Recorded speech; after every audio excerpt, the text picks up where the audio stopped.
If you haven't been following the latest news on GTA 6 over the past year, you might be surprised by how much information has emerged. Here's a comprehensive update on everything we currently know about GTA 6. We have details about a wide array of items and tools featured in GTA 6. These include the auto dialer, binoculars, immobilizer bypass, cutoff tool, painkillers, pool cue, trauma kits, golf driver, food and drink, golf putter, USB drive, golf iron, crowbar, golf wedge, torch, jammer, duffel bag for looting, cigarettes, and a loot backpack. Let's discuss the game engine.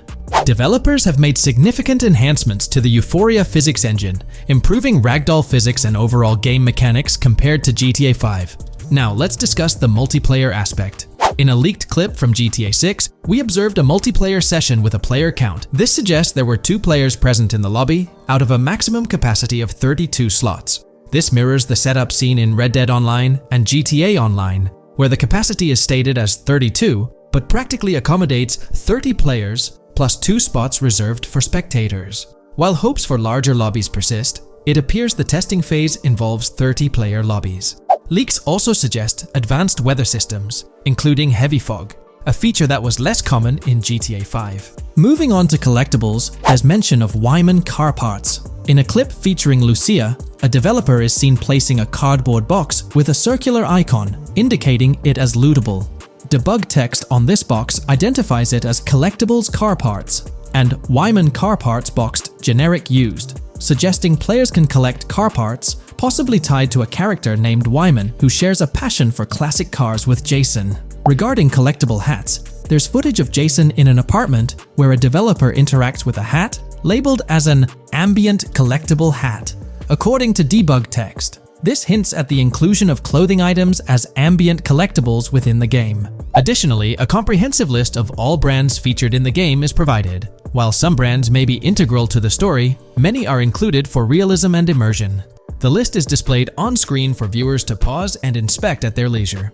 Similar to Red Dead Redemption 2, the weapon wheel in GTA 6 will be divided into 3 sections: weapons, equipment, and gear. Notably, players can dual-wield different weapons and access a quick item inventory displayed in the bottom left corner of the screen. While leaked recreations of the weapon wheels provide a glimpse, it's expected that the final version may evolve during the game's development. In a video snippet, an NPC is observed shooting at Jason, triggering a health tip to appear on the left side of the screen when Jason's health decreases. Additionally, the game will feature lighting and skybox systems, similar to those in Red Dead Redemption 2. Promising improvements such as volumetric clouds and better lighting effects. Speaking of criminal activities, noteworthy events include the Hank's Waffles heist, where Jason and Lucia pull off a daring robbery. Other clips suggest Jason possesses an ability to perceive through walls. Additionally, there are events focused on searching vehicle trunks, which may yield valuable items or nothing at all. Lastly, delivery and pickup warehouse events are mentioned for Port Gellhorn, though specific details are still unclear. When it comes to accessible buildings, GTA 6 offers a wide range, including the Malibu Club, a pawn shop, Jack of Hearts Club, supermarkets, bars, restaurants, apartments, and laundromats, all enriching the immersive experience. Players will also have the ability to command the other character during a robbery. In leaked footage, a prompt advises players to either check in with Jason or hold for more options, indicating the potential to issue commands to your partner during a heist. This feature aims to streamline gameplay, enabling effective control of both characters simultaneously. Unlocking doors and gates is also demonstrated, as shown in a video featuring Jason in the San Forsan area. Debug text indicates locked door panels, suggesting the necessity to unlock specific entry points. In addition, a new police system called Time Until Cops Dispatch has been implemented. Now, when you commit a crime, the police won't immediately arrive. Instead, you'll have a brief window to evade capture before law enforcement begins to converge on your location. Security cameras play a role in surveillance, but their function differs from GTA Online. Instead of instant detection, there's a detection meter similar to games like Payday 2 or 3. As the meter fills up, you must break line of sight within a certain time frame to avoid detection. Players also have the ability to restrain NPCs using zip ties, as seen in leaked footage. This feature enhances the realism of robberies, offering greater control over the situation. Additionally, players can loot vehicles, as briefly shown in the Hank's Waffles video. A button prompt to examine SUV suggests the ability to inspect random vehicles and potentially steal valuables from them. A while back, a significant leak revealed a plethora of potential world encounters, random events that occur as you navigate the game world. I've displayed these on your screen, and while I won't go through each one, you'll notice they're quite fascinating. From parking disputes to donut burnouts, protests, and even someone getting a concussion, these events add depth and realism to the world of Vice City. It's exciting to imagine strolling through such a dynamic environment where something is always happening. Take a moment to review them if you like. They're quite impressive. Moving forward, the community has endeavored to construct a map of GTA 6 based on coordinates and locations gleaned from leaks. This preliminary map outlines Vice City situated at the bottom right. The top section of the map remains somewhat enigmatic for now. Nonetheless, this initial map looks incredibly promising, and the excitement for exploring its intricacies is palpable. For the setting, we know about 3 different gangs in Vice City: San4San, a Haitian gang, the Guardia Brothers, and the far-right militia. These details create an exciting anticipation for what to expect in GTA 6. Now, let's delve into the variety of confirmed wildlife in the game. Players can expect encounters with snakes, seagulls, skunks, raccoons, alligators, wading birds, squirrels, southern leopard frogs, crayfish, lizards, skunk apes, pigeons, opossums, and even whales. While these are the animals confirmed so far, we anticipate discovering more upon the game's release. These are the species we're aware of at present. Fences in GTA 6 are not just physical barriers to jump over or drive through. They are individuals involved in illegal transactions within the game. Acting as middlemen, these characters buy illegal items from players to resell them to others. Now, let's explore the AI witness system and police recognition feature, which are notably significant.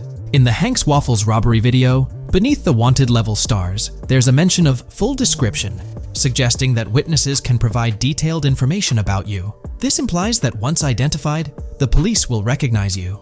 When Lucia enters a police vehicle, there's initially no vehicle description, but this quickly changes to a full vehicle description. This indicates that law enforcement will possess detailed information about your vehicle. Moreover, the text warns that any vehicle seen entering will be noted by the authorities. This suggests that even after losing a wanted level, if spotted again in the same vehicle, the police will pursue and apprehend you.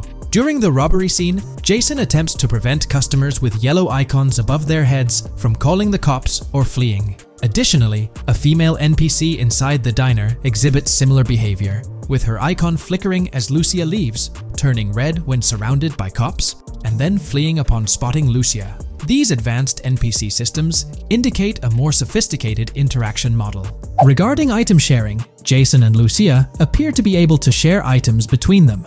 For instance, in one clip, Jason steals items from containers, keeping some for himself while sharing others. Regarding sound design, it's no surprise that GTA 6 will feature more realistic soundscapes. Weapon sounds are crisper and more authentic, with increased volume for a more immersive experience. The impact of bodies hitting the floor will have a deeper thud, creating a more visceral effect. Police sirens will reverberate off buildings and environmental elements more realistically, while the sound of items will vary depending on the surroundings. For instance, if you're in a shipping container, sounds will echo more, adding depth to the auditory experience. Overall, these sound enhancements aim to emulate real-life scenarios more accurately, contributing to the game's realism. Moving on, we have an extensive list of every confirmed vehicle slated to appear in GTA 6, sourced from both the game files and leaks. I covered these in detail in a previous video, so I won't repeat them here. However, I've provided them on your screen for your reference. If you're interested in exploring the full list yourself, you can find them on page 30 of the document. The game features improved vehicle damage and handling, as seen in clips where crashes result in realistic effects, like splitting front fenders and bending car hoods. Furthermore, car interiors now include a functional GPS and waypoint system, enhancing immersion, especially in first-person driving. Players also have the option to enter a car from the passenger seat, adding a touch of realism to gameplay. These details highlight GTA 6's commitment to intricate design elements, evident in its meticulous attention to detail throughout the game.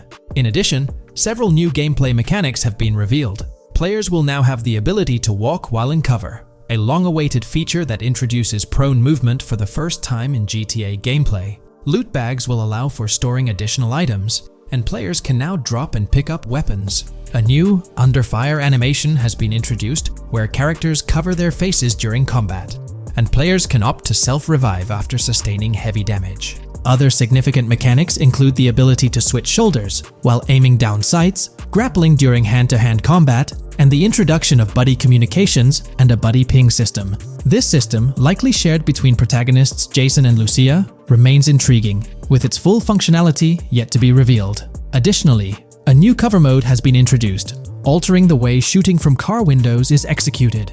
Characters will now fully lean out of windows, enabling full 360-degree shooting. Furthermore, a new ability system has been introduced, potentially exclusive to Jason, allowing for a form of wall perception. Whether Lucia will possess this ability remains uncertain. Players can also interact with a greater variety of objects and NPCs, engaging in actions such as carrying bodies, committing robberies, issuing threats, and conversing during criminal activities. Moreover, the ability to pick up additional items, such as beer bottles and cans, enhances the overall gameplay experience. Let's explore some of the exciting new gameplay systems. Firstly, there's the introduction of money laundering, hinted at during the Hank's Waffles robbery. An icon found near the car wash property featured a washing machine with a dollar sign, suggesting potential opportunities for money laundering. This implies that players may be able to purchase properties with the intent of laundering money, although specific details on mechanics remain undisclosed. Nevertheless, it appears players will once again have the option to acquire certain types of businesses for illicit activities. Additionally, there's a confirmed lineup of weapons, which includes a rocket launcher, assault rifle, baseball bat, polymer pistol, knife, bolt-action sniper rifle, Molotov cocktail, spear gun, which is intriguing, smoke grenade, compact SMG, flashbang, micro SMG, sniper rifle, heavy machine gun, auto rifle, and pump-action shotgun.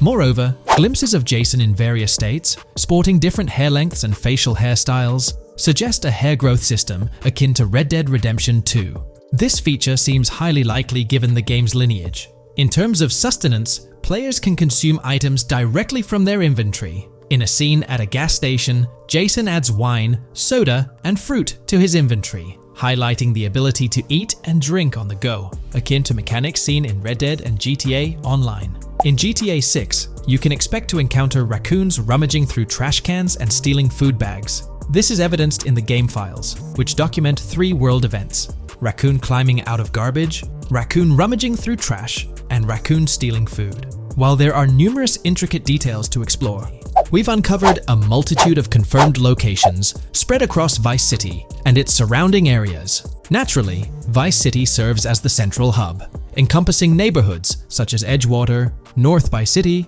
Rock Ridge, Little Haiti, Vice Beach, South Beach, Washington Beach, and Key Biscayne. Additionally, there's Port Gellhorn, which appears to be a distinct city akin to Sandy Shores or Paleto Bay from previous games. Other notable spots include Yorktown, Ambrosia, Sundown, The Keys, La Pearl, Red Hill, Lake Leonida, Hamlet, Stockyard, Homestead, Grass Rivers, Ikenfaka, various underwater locations, and more. In today's video, we'll delve into the most recent iteration of the GTA 6 mapping endeavor. We'll explore the freshest alterations introduced to the map, including newly incorporated locales and adjusted road placements. Additionally, we'll examine some intriguing revelations stemming from the inaugural official trailer, such as the appearance of a swordfish. Furthermore, we aim to tackle one of the pivotal queries surrounding GTA 6, the extent of Rockstar's intention to amalgamate multiple states into the fictional entity of Leonida. We'll sift through all available clues, encompassing leaks and insights from the initial trailer, to shed light on the potential inclusion of Georgia in the game. Let's kick off by scrutinizing the latest rendition of the GTA 6 mapping endeavor. This most recent update, which debuted just a few hours ago, represents the pinnacle of this extensive fan-driven mapping project. Here's a peek at the current state of the GTA 6 map. We've got Vice City and Port Gellhorn in the mix, with tweaks made to both cities, along with some other spots on the map. Keep an eye out for changes like the prison from the opening shot and the Gator Keys. To kick things off, there's a fresh addition to Vice City known as Waning Sands. While details about this neighborhood are mostly speculative at this point, it's believed to be the setting for a pivotal scene from the trailer. You know, the one where Jason and Lucia dodge past a few police officers in their getaway vehicle. In this vicinity, you'll find the Evergreen Mall Center, prominently featured at the start of the scene. Keep an eye out for a sign on the right side of the frame, showcasing various stores set to be part of this plaza. In a recent mapping video, there was some speculation about whether this plaza would be fully accessible. While only part of the name MLE is visible at the top of the sign, it seems the mapping community is also leaning towards it being called Evergreen MLE. However, the exact location of the MLE within the plaza is still up for speculation. Notice how the buildings on the map are marked in red? Well, there are a few other speculative additions to Waning Sands. These include a gas station, Sailbolt K condos, and Cricket Club condos. Here's what we're using as a reference. You can catch a glimpse of the gas station roof along with other nearby buildings. In a previous video, we floated the idea that this could be Topgolf in Dalal, Florida. However, it seems unlikely now since the placement doesn't quite line up. But hey, let's hold off judgment until we know more. Now, let's talk about some updates in the positioning of various elements. The placement of several buildings, basements, speculative roads, metro, rail, crosstown, downtown, and Brickell has been tweaked. We're using yellow and purple lines to show the speculative metro and railway in Vice City. The metro system has seen some significant enhancements, especially in its connectivity to Vice City International Airport and the area between Crosstown and Brickell. The buildings in this vicinity have also been reorganized to more closely resemble their real-life counterparts. Speculative roads and highways have been adjusted to better fit the new placements. We've also made slight adjustments to the rotation of the prison from the opening scene with Luke to align with new evidence. Additionally, we've fine-tuned the positions of some trailer markers in the stockyard area, such as those for the car meet in Windwood and the bikers in Little Haiti. In terms of location changes, Leaf Links from the previous map version has been moved to Virginia Key, meaning earlier speculations regarding Leaf Links are no longer applicable. Furthermore, based on new radar map evidence, the shape of Picnic Island has been altered. Heading down south, you'll notice that Hamlet is no longer labeled as such. Instead, it's reverted to its real-life name, Homestead. This change suggests that Hamlet might be situated elsewhere in the game. Now, shifting our focus to Port Gellhorn, the other major city on the map, it's also undergone some updates. We've added more speculative details for the area across the body of water on the other side of Bure Bridge, incorporating new evidence into the mix. So, to sum up, those are the latest updates to the GTA 6 mapping project. Before we wrap up, let's delve into an interesting discovery from the first official trailer. I'm not into fishing, but I noticed this in the trailer, and my first thought was a swordfish, but I could be wrong. Is anyone who knows more about fishing able to confirm? Let me know what you all think this is. Well, that's quite an intriguing find. Personally, it seems like a house decoration to me, but I'm eager to hear your thoughts in the comments below. In the next part of this video, we'll tackle the question about Georgia. On display in the leaks and backed up by inside journalists, the game will feature a plethora of locations that focus on Miami and the surrounding areas. The two main locations of the game are Vice City, based on Miami, and Port Gellhorn, which lifts direct locations from Panama City. As well as this, it seems Rockstar have brought down and featured locations from Georgia, including a prison and mountain ranges not present in real-world Florida. I'm curious, do you think Georgia will make an appearance in GTA 6? Let's examine the evidence we have so far. There have been some recent findings, so let's kick off by checking out this Reddit post. Georgia evidence. In the leaks, there's a mention of canyon etchings, along with the other ambient events, which I thought couldn't be in or based in Florida. The nearest canyon to Florida is Providence Canyon State Park in Georgia, and is only 2.5 hours away from Florida. This also may explain Red Hill Forest and the testing of Scree Hills in the leaks. There's also a couple mountains, or large hills, seen in the trailer. The first looks more like a large hill in North Florida, probably for hill climbing, but the second one at the end of the trailer looks like a Georgia mountain, like the one seen in the leaks. First off, this individual is discussing a clip from the leaks, where a developer is seen firing an assault rifle at a vehicle while Lucia is in the background. They've noted several ramps in the clip, suggesting developers use them to test vehicles on different slopes. The clip also shows various types of ramps listed, including MTB ramps, hill climb, mud drag, Scree Hill, mud drag string, and crash tests, as well as MX tracks. The speculation is that Rockstar might have been testing the Scree Hill due to its resemblance to locations in Georgia. Additionally, two shots from the trailer show hills. One at the 59-second mark where someone jumps on a table, causing it to break, revealing multiple cars ascending a steep hill in the background. And another in the final shot, where Lucia kicks down the door to a convenience store, showing another hill or mountain through the window. Let's delve into the comments and see what the community thinks about these hills. Are there similar hills in Florida? Or has Rockstar taken some creative liberties and introduced hills from Georgia. Ekanfinaka is a place in the game, shown by the leaks. And Ekanfinaka is literally the old name for a swamp in southern Georgia. Not to mention we saw a big hill, small mountain. I've lived in Florida for a long time. There are no hills, anything like that in the state. Northern Florida has some hills, but nothing like that at all. The hill in the leaks resembles the Blue Ridge in northern Georgia. It's a fictional state. It could be a collection of features from 4 or 5 states for all we know. 2 hours outside of Florida is hardly breaking the concept.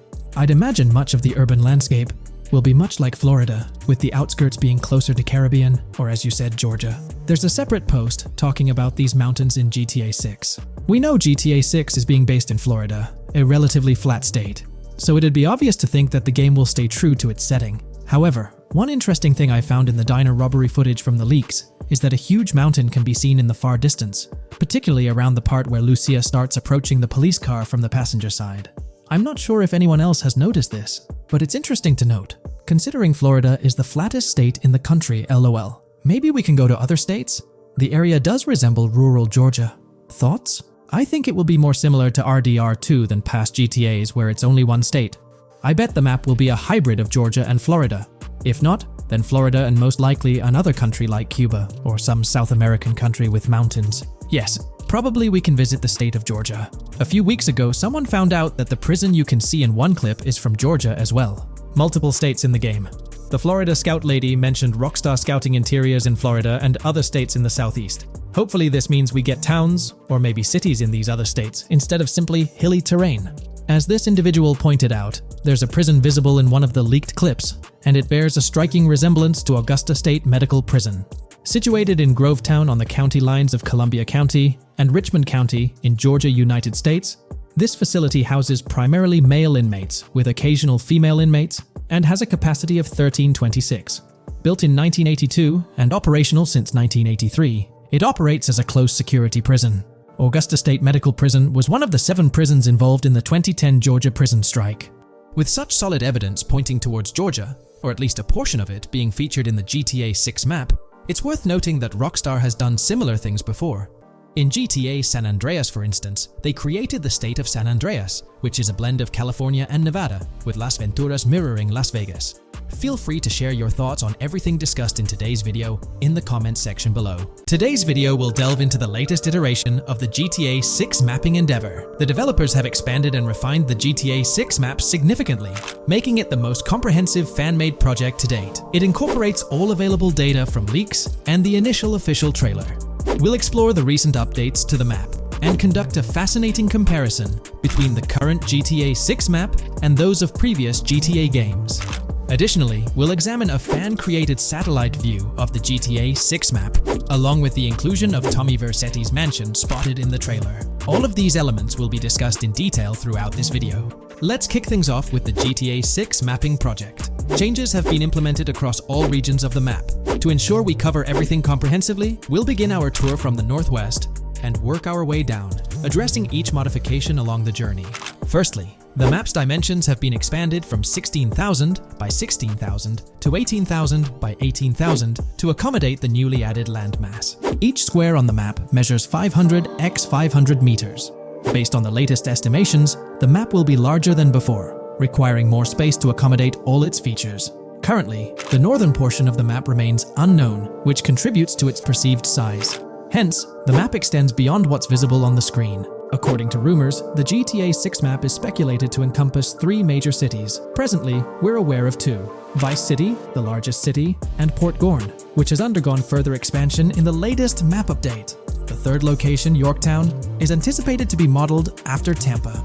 Rumors suggest that it could be the 3rd major city featured on the map. However, at present, there's limited information available about it in the leaks. The only indication we have is a sign displaying New York Tune within Port Gorn. Regarding Port Gorn, details are scarce apart from its name and general location.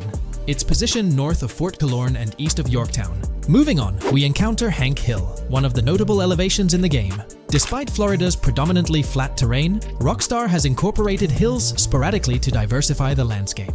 Adjacent to Hank Hill are the Domed Hills, another series of elevated areas. Notably, the border of a river is highlighted in orange, indicating speculative terrain. Nonetheless, it appears to be situated in the vicinity of Red Hill, a small town positioned near Lake Leonida. The largest body of water, Lake Leonida, sits approximately at the map's midpoint, drawing parallels to Lake Okeechobee in real life. To the north of Lake Leonida lies Fairyland Forest, a wooded area neighboring Fairyland, a playful nod to Disney World. To the east of Lake Leonida, you'll find Ambrosia and Laurel, two additional small towns, along with North Beaches. Heading south from Yorktown, we reach Port Gorn, which has undergone expansion westward.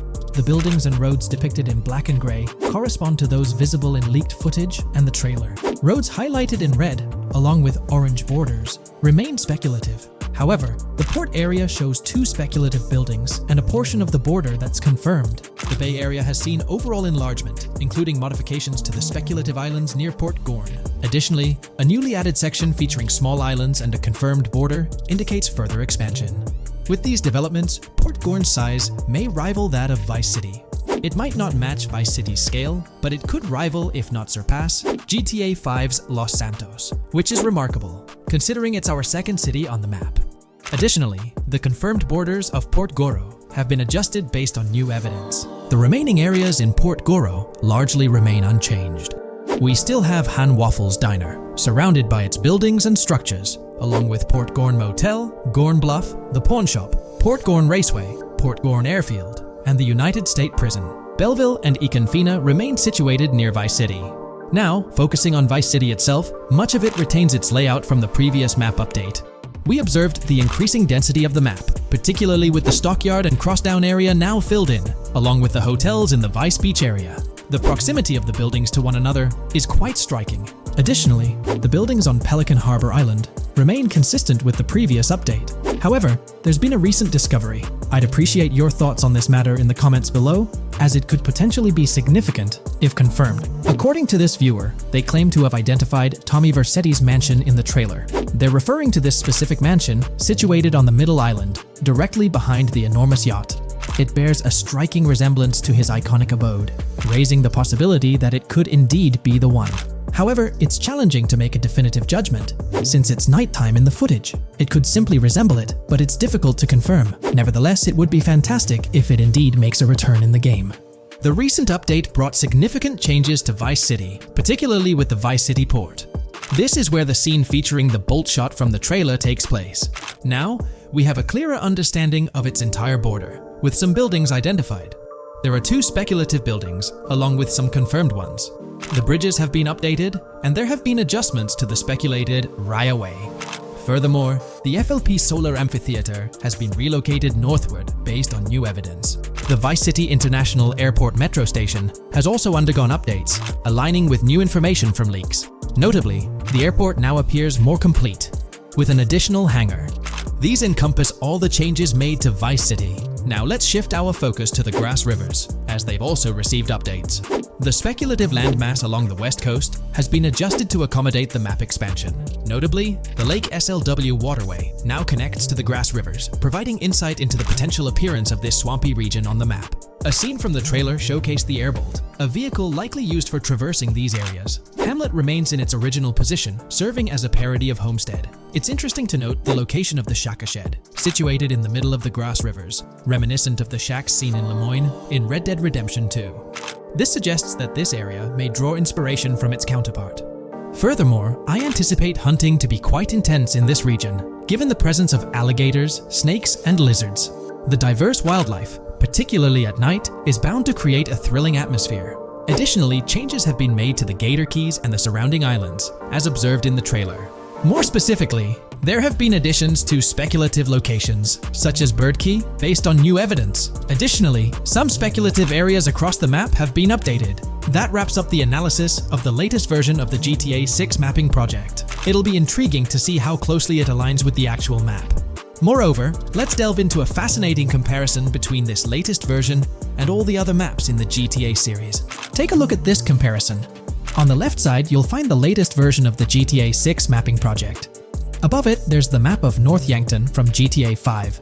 To the right of the North Yankton map, you'll see the island of Copico from GTA Online. Next to Copico, there's the GTA 5 map. Below that, we have the GTA 4 map. Below the GTA 4 map are the maps of Liberty City and GTA 3. And finally, at the bottom, there's the map of GTA San Andreas. One of the first things I noticed is how compact the GTA 4 map appears compared to others. Despite its small size, it boasted greater density than the GTA V map. Streets were closely packed, and every inch of space was utilized efficiently. Anyone who's played GTA 4 can attest to the unparalleled density of its city, brimming with intricate details. I anticipate a similar level of density and attention to detail in the GTA 6 map. Considering the vastness of the GTA 4 map, despite its modest size, I expect the density in GTA 6 to match, if not surpass, that level. Even though GTA 6 is already approximately twice the size of the GTA 5 map, the addition of intricate details will make it feel even more expansive. Now, let's examine a comparison between the old GTA Vice City map and the latest version of the GTA 6 mapping project. The old Vice City map has been superimposed onto the new one, allowing for a visual comparison of the two. What caught my attention was the size of the GTA Vice City map, which is quite substantial. However, in GTA 6, improvements are expected across the board. There will be more buildings, positioned closer together, enhancing the overall design and creating a denser environment. I also wanted to discuss a map that's been generating a lot of buzz within the community. Someone utilized images from Google Maps to supplement the mapping project. This method offers a clearer perspective on how the game's environment might appear in terms of scale and layout. While this representation may exaggerate the city's size with an abundance of buildings, it provides insights into the length and layout of highways, which have been overlaid with speculative areas. Additionally, looking at Yorktown, despite the lack of details, its size hints at the potential scale of both Yorktown and Port Gorn. Furthermore, the top portion of the map may resemble the depiction, although details remain uncertain. Considering the vast array of features such as multiple airports, cities, small towns, mountains, hills, and swamps, it's evident that GTA 6's map is poised to be the most impressive in the series. There's little doubt that it will set a new standard. In today's video, I'll be discussing the recent developments in the GTA 6 mapping project. We'll delve into the latest additions, including new locations featured in Trailer 1, adjustments to existing locations, refinements in certain areas, and exciting discoveries from the latest trailer, such as the yacht interior, surfboards, Princess Robot Bubblegum, and more. Let's start by examining the mapping project itself. It's been some time since our last update on this front, and there have been notable changes to the map since then. This iteration represents the most recent version of the GTA 6 mapping project, spearheaded by Dupees Zero R. Below, you'll find a roster of individuals who have contributed to this endeavor, and it's worth noting that this list has been recently updated. This project stands as the largest and most comprehensive effort within the fan community, with the goal of predicting the map of GTA 6 as accurately as possible prior to its official unveiling. DuPZ0R mentioned that there's still an extensive list of elements to incorporate and modify, but for now, this update suffices. Anticipate further alterations to the map in subsequent updates.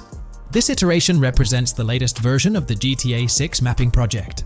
Notable adjustments have been made to the legend and the manner in which various elements are annotated on the map. All markers now include viewing cones to indicate their general viewing direction. However, it's important to note that the angle of these cones is merely symbolic. Additionally, speculative location markers have been updated with red outlines to differentiate them from non-location markers. Furthermore, coordinate markers now display their corresponding clip names for easier identification. Changes have also been made to the naming conventions in the key section. For instance, you'll notice that the markers now include the names of the clips they are derived from. Let's delve into the alterations specific to Vice City. The angles of Rock Ridge and Stockyard have been tweaked to align with calculations/evidence and to better match the coordinates. By observing the outlines, you can see that both the Rock Ridge and Stockyard areas have been subtly adjusted, ensuring a more cohesive layout. There's a noticeable improvement in alignment. A notable update to the map is this section here. Previously, absent features have been incorporated from the edges of one of Rock Ridge's mini-maps, and adjustments have been made to the water's edge in that vicinity, now depicted in dark green to indicate the genuine boundaries of this section of the Vice River. Additionally, several buildings in the Rock Ridge area have been identified, including the Rock Ridge Community Research Center, Miami Police Department, Venture Apartments, Orange and Pink, 7071 Warren Thacker Manor, inspired by Martin Fine Villa, Palace Cafe and Diary, all sourced from leaks. Furthermore, there are two speculative markers outlined in red, representing locations from the trailer. One in Rock Ridge is speculated to be the Hammer Hamlet Ladies location, while the other marks the high roller scene from the trailer. You can find the timestamps for both scenes on the map. Updates have been made to the route of the I-404, incorporating new evidence. This includes adjustments in Vice Beach and the positioning of the road near Rock Ridge. Notably, there have been alterations to the highway section near the airport. Additionally, speculative terrain and building positions in Washington Beach have been revised to align more closely with the evidence. Changes have been made to the shapes and locations of the Ritz-Carlton Bal Harbour, Akoya condos, and Jade Ocean condos. Furthermore, alongside the speculative road and landmass in the Bayfront Heights area, the Y Vice City and Gate/Continental hotels have been included in the Vice Beach vicinity.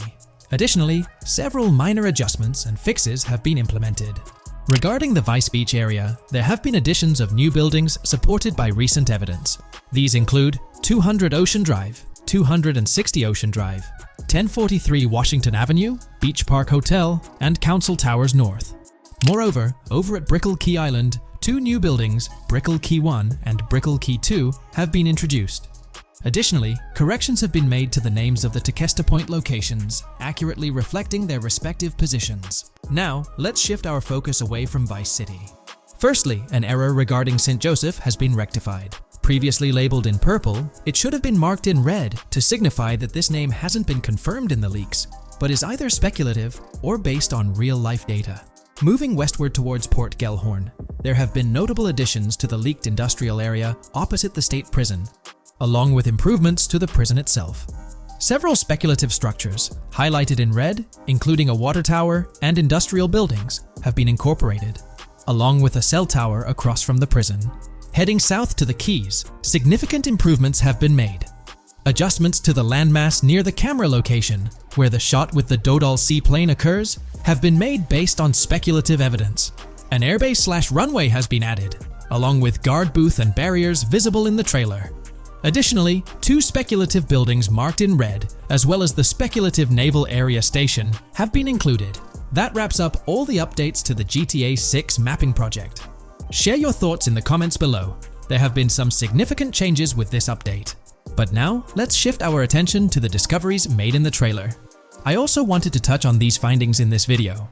This marks the initial Reddit post. In the GTA 6 trailer, you can see through the yacht windows and see the interior even though it's very far away. However, in GTA 5, you can't at all see the interior even from close-up. We will probably get inside the yacht and maybe even houses, or at least see inside it. In the shot of the Venetian island, it's evident that there will be a high density of yachts.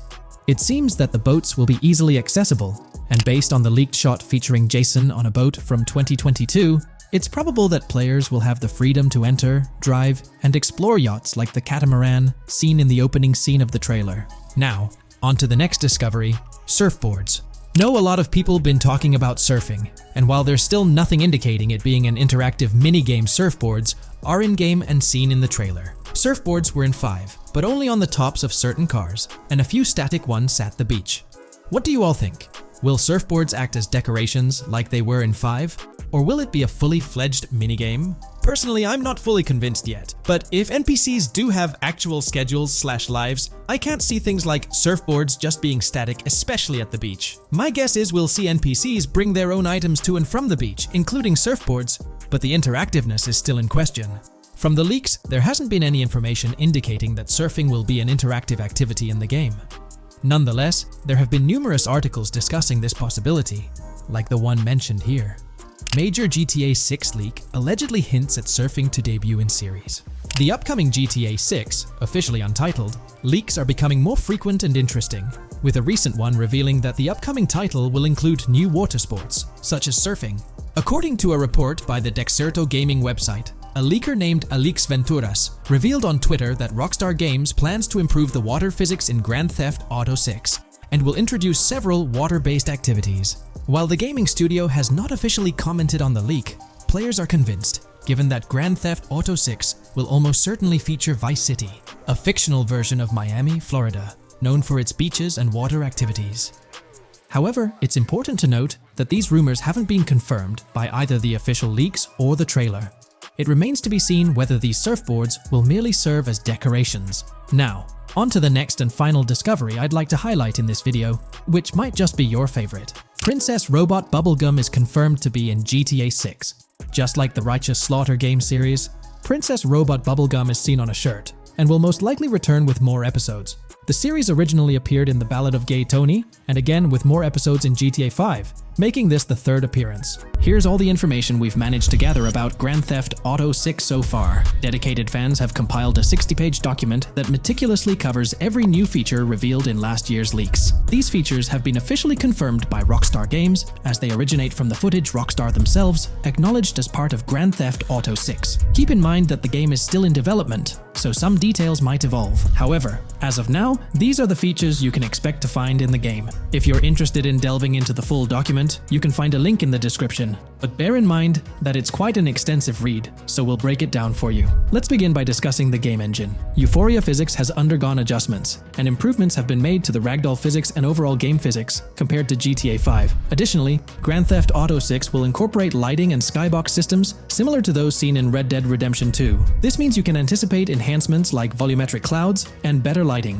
which mark a significant leap forward, even compared to Red Dead 2. One notable detail from the leaks is the presence of heavy fog, a feature not prominently seen in GTA 5, except for snowy conditions. Advanced weather systems will play a more prominent role in GTA 6, adding depth and immersion to the game world. As for characters, we already have insights into several individuals set to appear in the game. While Jason and Lucia are the main protagonists, the leaks have revealed the existence of other characters. These include Dre, not to be confused with Dr. Dre, Sam, a friend of Dre, Kai Wyman, Zach R.B. Shaw, and several others like Vicky, Iris, Shanice, and YJ. It's quite astonishing that we even have details about their heights. Lucia stands at 5 feet 3 inches, while Jason measures 6 feet 1 inch tall. By the way, I'm holding a monthly giveaway for a PlayStation 5. You just need to subscribe and you're entered. Now, back to the video. We've also got details on 3 different gangs set to make an appearance in Vice City: Sand for Sand, a Haitian gang, the Guardia Brothers, and the Far-Right Militia. Moving on to tools and items, the list is quite extensive.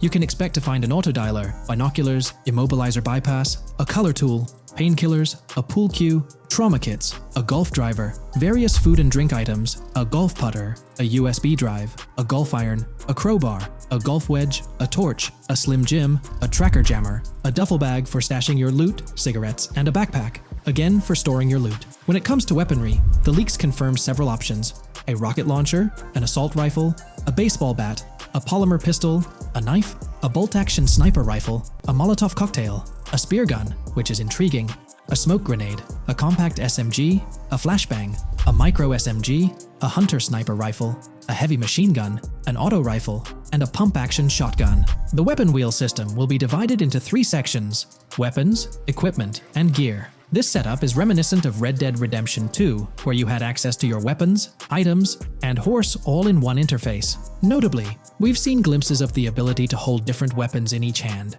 and there's an additional quick item inventory in the bottom left corner of your screen. In a video clip, we observed an NPC firing at Jason, and shortly after, we noticed that Jason's health was low. A tip appeared on the left side of the screen, indicating, "You were injured. Your health will regenerate slowly. Open your weapon wheel and use a recovery item to replenish your health faster." Unlike GTA 5, where your health regenerated only up to 50%, in GTA 6, it seems that you may regenerate to full health naturally, albeit at a sluggish pace. However, if you want to expedite your healing process, you can employ a medical item. We've got confirmation on 7 open-world activities that will be available in the game. Currently, these activities include dice, golf, fishing, and races. Additionally, there's a van shipment activity, and in one of the videos, you can spot the spawning location for a delivery van event. This location is near the industrial area of Port Gellhorn, and it's noteworthy that there's a warning poster about security cameras in this area, suggesting the need for caution while attempting to rob the van.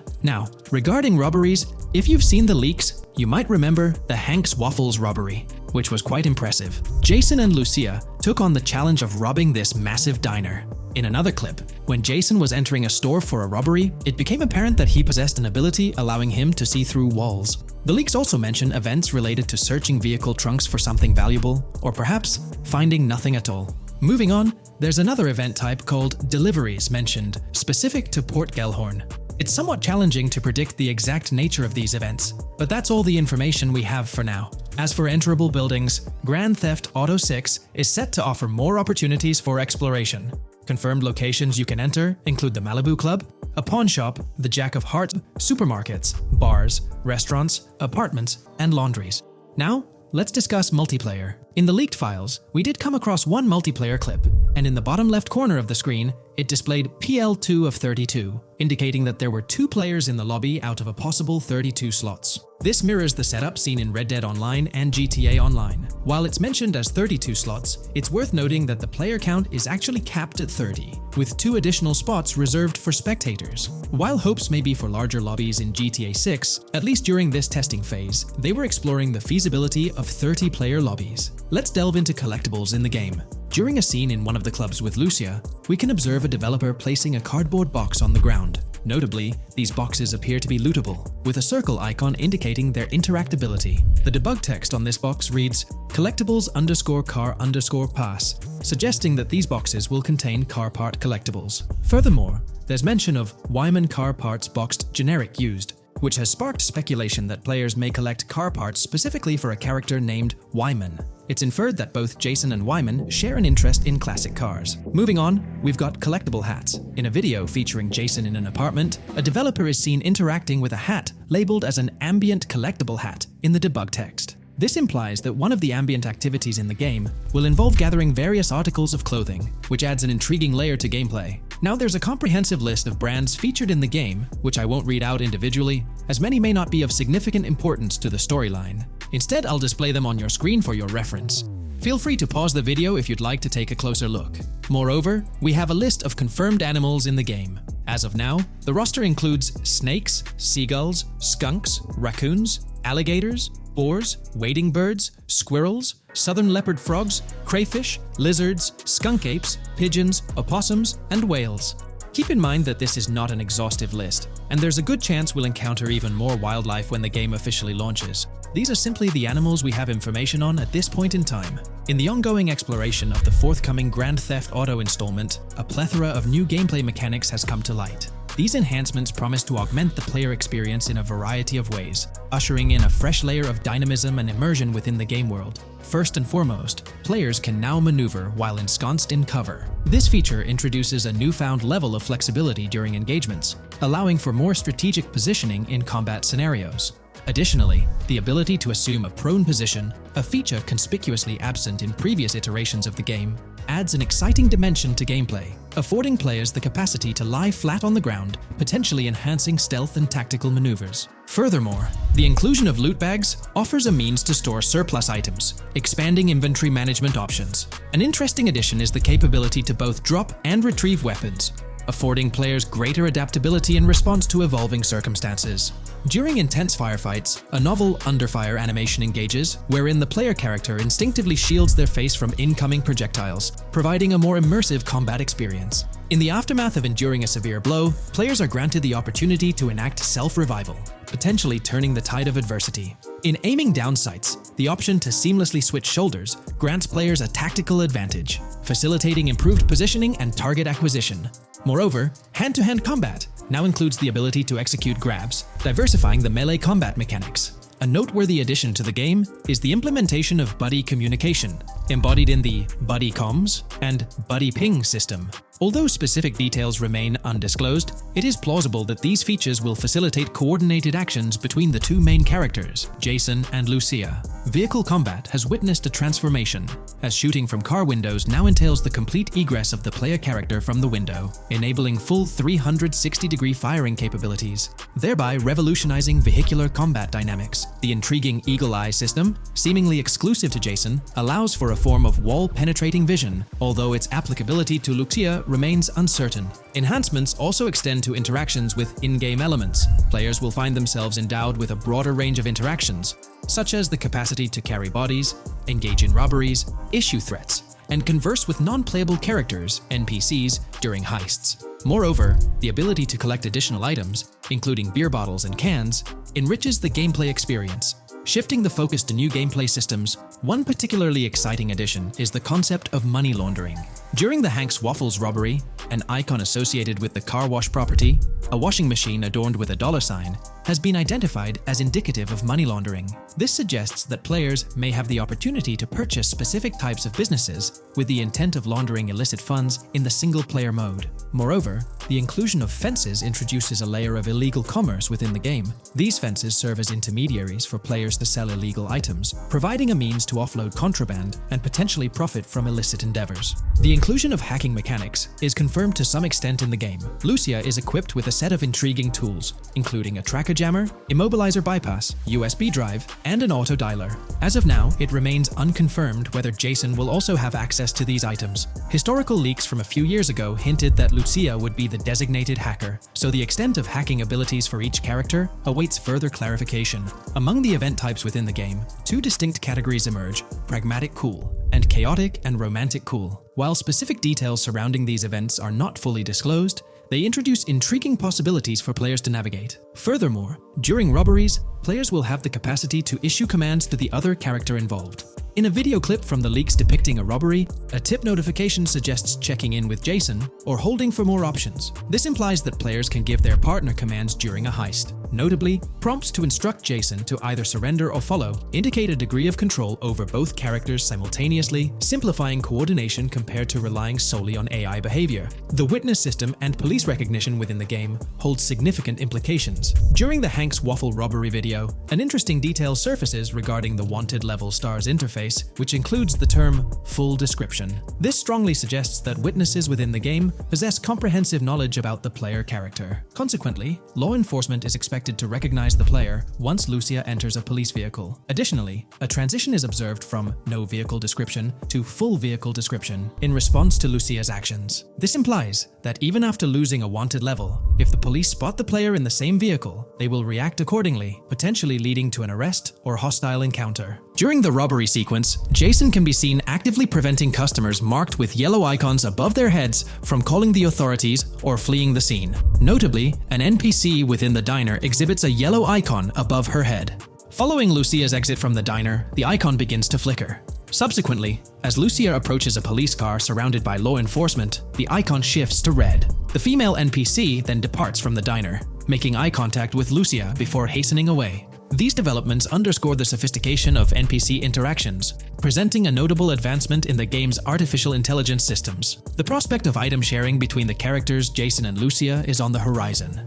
A notable example emerges from a video clip where Jason pilfers items from containers, opting to retain some while distributing others. This cooperative element extends to the unlocking of doors and gates, exemplified in a video featuring Jason within the Sand for Sand area, which, if you recall, is the moniker of a gang in GTA 6. In this particular clip, Jason stealthily maneuvers past a red truck, revealing a door from an import garage building bearing the descriptor "door panel locked" in its debug text. In juxtaposition, a gate within the same clip indicates "door unlocked," signifying the necessity of unlocking specific access points. Subsequently, we delve into an extensive catalog of new features, commencing with an upgraded AI system. In a visual excerpt, the enemy AI exhibits an inclination to open fire upon Lucia when she pivots to face them. This hints at AI entities possessing a heightened acumen for discerning opportune moments to engage in combat. Impressively, AI units adapt their elevation relative to surrounding obstacles, steering clear of potentially disadvantageous head-glitching tactics. Furthermore, a prudent alteration manifests as AI adversaries opting to lower their stance during weapon reloads, a judicious move compared to reloading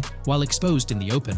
Enhanced AI combat tactics are evident in their lateral strafing maneuvers during shootouts. Notably, NPC behavior has undergone substantial refinement. As discernible in the leaked materials, AI characters no longer traverse the game world in solitary isolation, but now frequently assemble into groups. This intriguing development is reminiscent of a feature previously observed in Red Dead Redemption 2, where NPCs often moved in cohesive units. An illustrative instance materializes in a video where Lucia, carrying a duffel bag, shares the sidewalk with 3 individuals attired as tourists, who engage in animated conversation while strolling past her. This signifies a notable departure from GTA 5, where pedestrians predominantly ambulated in solitary fashion, contrasting with the forthcoming inclusion of group dynamics, perhaps even encompassing couples or social cliques, enhancing the verisimilitude of the game world. A notable addition to the gameplay dynamics is the option to voluntarily surrender to law enforcement during a robbery. The consequences of such an action remain shrouded in uncertainty, warranting further exploration upon the game's release. Furthermore, the mundane act of purchasing gumballs from vending machines emerges as a potentially restorative action.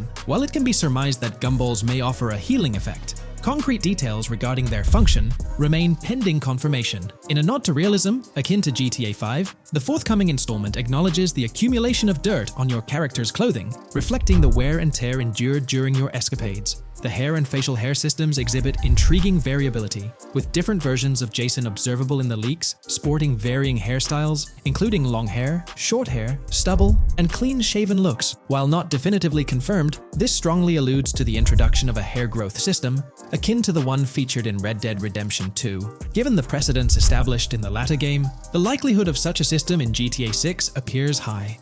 Expanding the repertoire of actions available to players, the ability to consume items directly from your inventory is showcased. When Jason visits a gas station, the inventory reveals options for wine, soda, and fruit consumption, implying that you can partake in these items at your convenience, akin to the mechanics present in Red Dead and GTA Online. Introducing a novel event type named Cop Trap, the game incorporates scenarios where law enforcement sets up traps at multiple locations. While the precise details of these traps remain undisclosed, it is apparent that police will employ diverse tactics to ensnare players.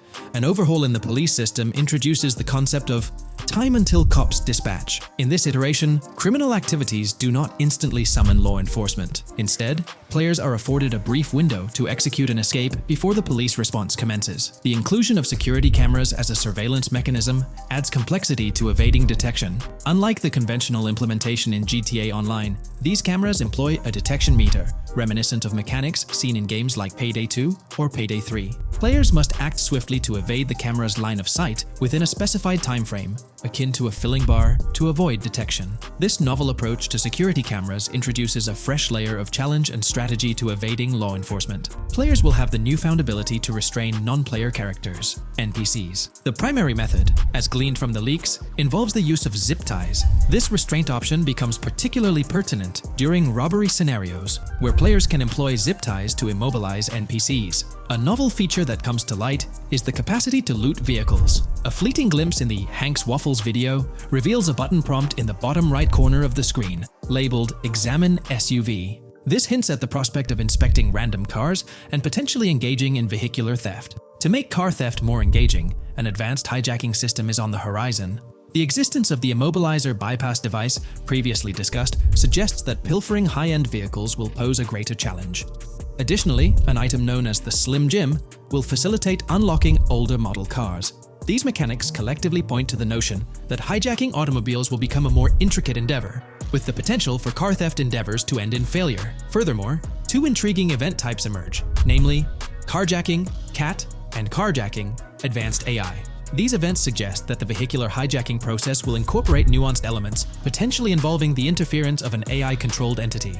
GTA 6 promises to deliver an augmented vehicular experience through improved vehicle damage and handling. In a displayed video clip, as Lucia attempts to evade pursuing law enforcement, cars suffer more impactful damage. Notably, various parts of the vehicles, such as the front fender and hood, demonstrate more realistic deformation and fragmentation. The in-game interiors now feature functional GPS and waypoint systems on the dashboard, enhancing navigational convenience for players driving in the first-person perspective. Additionally, players have the option to enter a car via the passenger seat, offering flexibility in vehicle interaction. A hallmark of GTA 6 is its meticulous attention to detail. Players can encounter raccoons engaging in behavior, such as rummaging through trash cans and pilfering food bags. These instances are categorized as world events, denoted as raccoon climb out of garbage, raccoon rummage trash, and raccoon steal food bag. While numerous other subtle details enrich the game world, they are too numerous to enumerate here. Interested individuals can explore these intricacies further through the provided link. Expect a heightened level of auditory realism in GTA 6. Weapon sounds exhibit enhanced clarity and realism, with greater volume. The sounds of bodies impacting the ground will resonate with a more substantial thud, evoking a heightened sense of impact. Police sirens will reverberate off buildings and environmental elements with heightened realism, while items will produce varying auditory responses contingent on the surrounding context. In essence, sound design in GTA 6 aims to authentically replicate real-life auditory experiences. Fascinating developments. Several months ago, a colossal trove of leaked data unveiled a wealth of intriguing random events, world encounters, that promise to enrich the GTA 6 experience. While I won't delve into all of them, the list is nothing short of captivating. Events range from mundane occurrences like parking disputes to more enthralling incidents such as donut burnouts, protests, and even someone suffering a concussion. The prospect of navigating the lifelike world of Vice City, teeming with such diverse activities, is undeniably exhilarating. I strongly recommend pausing the video to peruse this remarkable compilation. Additionally, we have been privy to an extensive catalog of vehicles slated to appear in GTA 6. These vehicles, gleaned from both in-game leaks and files, I encourage you to peruse this comprehensive list at your leisure. It resides on page 30 of the document. Furthermore, the leaks have divulged a plethora of confirmed locations within Vice City and its environs. Naturally, Vice City itself takes center stage, while several districts and neighborhoods will pepper its landscape. Notable locations include Edgewater, North Bay City, Rock Ridge, Little Haiti, Vice Beach, South Beach, Washington Beach, and Key Biscayne. Port Gellhorn, intriguingly, appears as a separate city akin to Sandy Shores or Palito Bay from previous iterations. The list extends to encompass Yorktown, Ambrosia, Sundown, the Keys, La Pearl, Red Hill, Lake Leonida, Hamlet, Stockyard, Homestead, Grass Rivers, Ekin, Fanaka, Underwater, and Relief. Each of these major locations contains a multitude of sub-locations, a testament to the meticulous world-building evident in the game. As if this weren't enough, the dedicated community has endeavored to construct a speculative map of GTA 6 based on coordinates extracted from the leaks. While the precise layout of the map's northern region remains uncertain, the map preview encapsulates the sprawling Vice City to the south and Port Gellhorn on the left. This visual representation of the game world is undeniably impressive and stokes the anticipation for the immersive adventures that await. From 2022 and onward, a group of passionate GTA fans have been diving deep into GTA 6 gameplay leaks, and what they discovered was wild. Their mission? They're trying to map out the entire landscape of GTA 6 before Rockstar Games even releases the official game. And guess what? They're actually making some serious headway. This is all about the ongoing GTA 6 mapping project. So, how did this whole endeavor start anyway? It's an interesting story that not many folks are aware of. You see, there was a similar craze back when GTA 5 was announced. Back in 2011, a group of dedicated fans took it upon themselves to predict and sketch out the layout of GTA 5's terrain. How did they do this? By meticulously analyzing every single trailer that Rockstar Games dropped in the year leading up to the game's eventual release in 2013. The surprising part?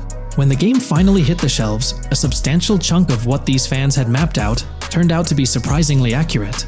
Sure, there were a few locations that were a bit inaccurate, like the military base being off and the dam placed in the wrong spot. Also, there were some variations in the overall shape of San Andreas, but considering they solely relied on Rockstar's official footage and had put in 2 years of work, their accuracy was pretty commendable. Now imagine this, if they could pull off that level of detail with just the trailers. Think about what these enthusiasts could achieve with the leaked, under-the-radar stuff that slipped out prematurely. Plus, add in an extra year of combing through details and data. This mapping project is being led by a user called Dupzor, who is the project manager of this whole thing. On September 18th, 2022, when a massive leak dropped over 90 minutes of GTA 6 footage, the map enthusiasts went into full gear. While I can't exactly showcase the leaked content here, what really sparked the interest of the community were the coordinates embedded within the developer's HUD. These sneaky numbers revealed the exact whereabouts of the player concerning the game map. And let me tell you, GTA 6 fans wasted no time diving into this goldmine of information. With these coordinates in hand, the community went Sherlock Holmes mode, meticulously mapping out the game's terrain and identifying key locations. For instance, in one intriguing clip from the leaks, Lucia and Jason were caught in the act, robbing what seemed to be a Waffle House. This incident was marked by a simple white dot on their evolving map project. But it wasn't just a random dot, it was a significant clue. By cross-referencing the coordinates provided in this clip with other glimpses from the leaked footage, they managed to calculate the spatial relationships between different spots showcased in the leaks. This detective work allowed them to gauge distances and plot out the relative positioning of these places within the game world. However, it didn't stop there. The community didn't solely rely on leaked footage. They combined their detective skills with the official trailer, and using a blend of educated guesses and hard data, endeavored to include every conceivable road, building, and landmark featured in the GTA 6 map. The goal? To create a comprehensive and accurate representation of the game's virtual world based on all available tidbits of information. It's a fascinating process that demonstrates the dedication and passion of gaming communities in piecing together the puzzle of what to expect in GTA 6. Since the leaks hit, the GTA community has been on a mission, working tirelessly to piece together the game's map. Their focus has mainly been on sketching out the main areas, the cities, towns, and key landmarks. It's been quite a collective effort, with everyone trying to contribute and fill in the blanks based on whatever clues they could find. Then, the trailer dropped, and it was a whole new ball game. Among all the fast cars and flashy scenes, Rockstar slipped in a subtle surprise for the observant fans. After a few days of dissecting the trailer frame by frame, someone spotted it, a tiny image hidden in the bottom right corner of the ending screen. And guess what? It looked like a map snippet. Naturally, the community went into full detective mode. They put on their magnifying glasses and compared this mysterious map with the one they'd been building from the leaks. There were some similarities, especially with the layout of the right side and the presence of separate islands at the bottom, surrounded by water. But here's the catch. That image was pixelated to the max. It was like trying to figure out a puzzle with half the pieces missing. The lack of detail made it nearly impossible to confirm if it matched their map. This whole revelation sparked a heated debate among fans.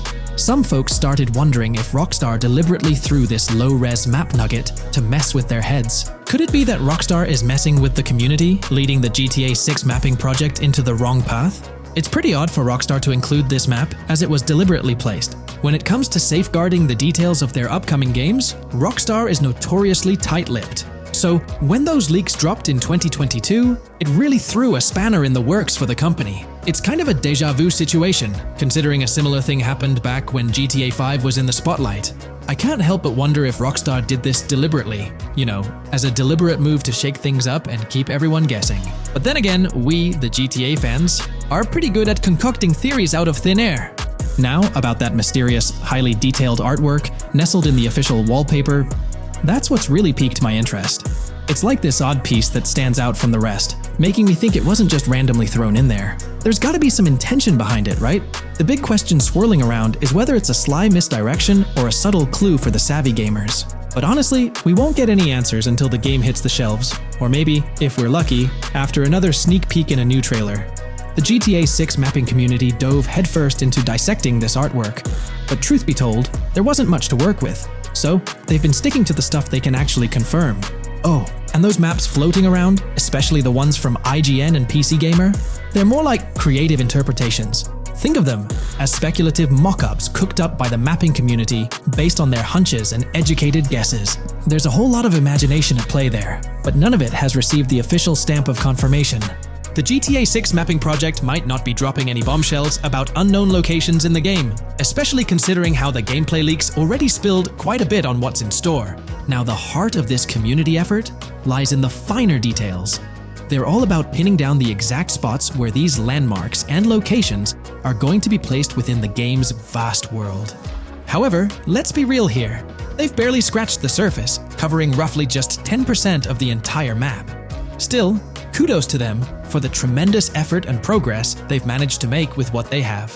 What's confirmed, though, is that this map in GTA 6 is going to be an absolute beast, nearly double the size of the already sprawling map in GTA 5. They've made strides, particularly in fleshing out the Miami Beach region seen in the trailer, those gorgeous Venetian islands from the breathtaking aerial shot, and even narrowing down the location of Lucia's incarceration in the game.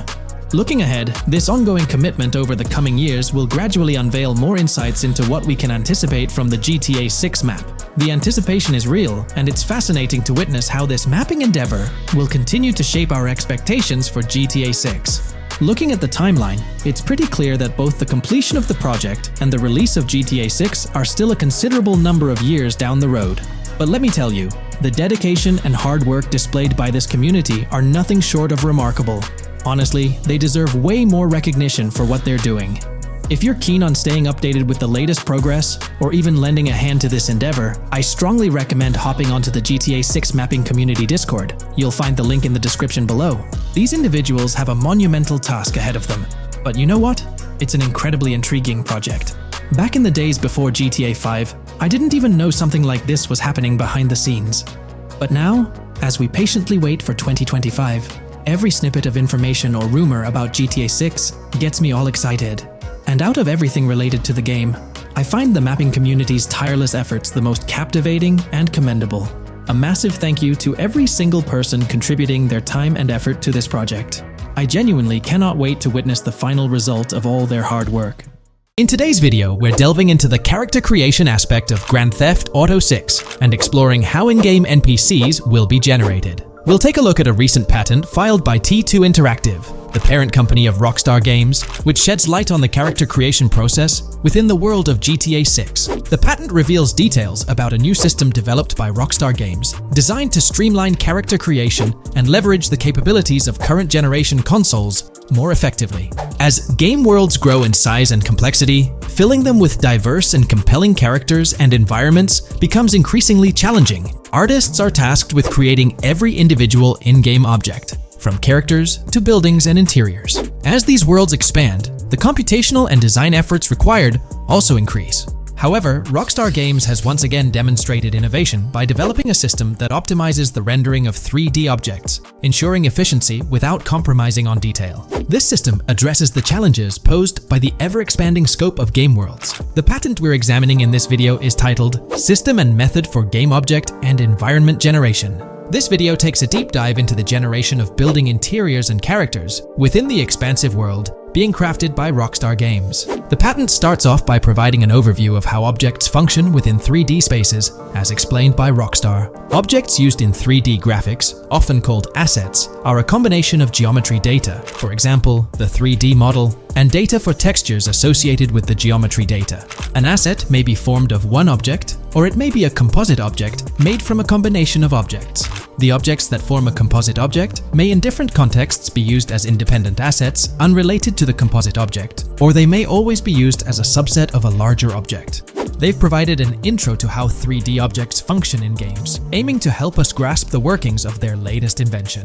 Persons of skill in the art will recognize that many different sorts of assets, such as vehicles, can be made from collections of subcomponents. For example, one aspect of the game might require a room, say a dining room. That entire dining room could be considered one game asset, but it will likely be created from several other assets, such as a table, chairs, dishes, glasses, wallpaper, flooring, etc. The glasses and chairs are independent of the larger dining room asset. As another example, a virtual person in the game, such a background character in a scene, would also be an asset. A person asset might be made up of a number of interchangeable objects, such as legs, a torso, arms, a head, etc. Because the person is made up of interchangeable objects, a variety of different persona sets can be made by mixing and matching different constituent parts. But a body part like a torso might always be used as a subpart of a larger body object. Prior art systems generally include libraries of game assets. The systems and methods of the present disclosure add a metadata layer to these game asset systems and provide modified development and game architectures to take advantage of the new metadata layer. This metadata layer includes tags that are added to the object in order to provide useful descriptors. In a preferred embodiment, these descriptors are completely free-form and without context. This allows developers to specify information about objects as needed without having to be locked into a rich pre-configured schema.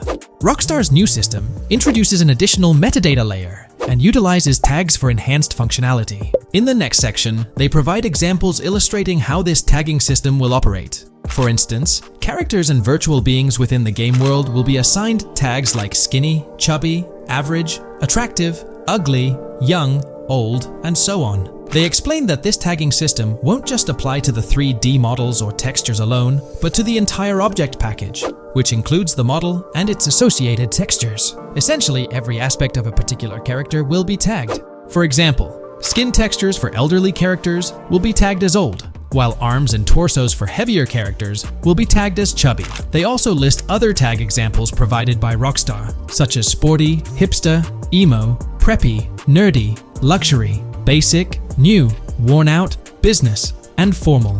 Moreover, each component can have its own tag, and there can even be collections of assets with tags. Furthermore, they explain that all these assets can be stored on servers for easy developer access via an application programming interface (API). Additionally, these assets can be stored in various formats like XML, limited text, binary encoding, relational databases, and others, depending on the developer's proficiency. The systems and methods of the present disclosure further advantageously use the metadata via a rule set layer that uses the metadata to increase the speed and efficiency of game rendering, world or scene creation, game script execution, and rendering fidelity. In particular, the rule set allows designers to add context to the tags and to control their use by setting rules for the asset usage and the asset's interaction with the game and other objects.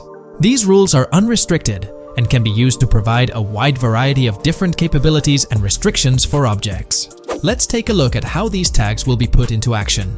For instance, if a jacket object is created, a tag like additional top garment can be assigned to it. Then, during gameplay, certain rules might search for this specific tag to identify objects like jackets. Furthermore, in a cold setting, the character's health stat may decrease at a slower rate because the character stays warm with the additional top garment. Moreover, the additional top garment tag could enhance rendering efficiency. For instance, if a character wears a shirt underneath a jacket, the shirt occupies memory space. Since the shirt is mostly covered by the jacket, Rockstar plans to replace the full shirt with a smaller texture, only containing the visible parts under the jacket, thus conserving memory. The combination of tags and the rule set can also be used advantageously for procedural generation of game objects and environments. For example, a game scene could be created in a game script by calling assets based on tags, rather than calling the assets explicitly. For example, if the game scene called for virtual characters in a movie theater, the game designer could simply specify a need for predetermined X number of characters with casual dress. If the designer wanted a sci-fi movie playing at the theater, it might also call for a higher percentage than normal of characters tagged nerdy. The metadata rule set interface would interpret these general instructions at game runtime to randomly generate virtual characters fulfilling those needs. Additionally, this system offers increased efficiency. For instance, the entire character object doesn't need to be packaged before streaming to the GPU for processing. Instead, they can be generated directly on the GPU using existing model and texture assets. Of course, Rockstar aims to utilize as many preloaded GPU textures as possible, while maintaining a realistic variety in the scene. Moreover, this system allows them to control the number of preloaded textures used in a scene. For instance, more textures can be preloaded for complex scenes and fewer for simpler ones. The goal of this video is to provide an overview of the key aspects of this new system, so I won't delve into every example described in the patent. Turning to the details of the specified metadata, in a particularly advantageous embodiment, the following metadata is included for each model and texture: IDs, property tags, match tags, randomization restrictions, expression data, and optimization data. While this selection of metadata has been found advantageous, different groupings and subsets of these tags can be mixed and matched as needed to accomplish particular design goals without departing from the spirit and advantages of the present disclosed inventions. The uses, embodiments, and benefits of each of these fields are described as follows.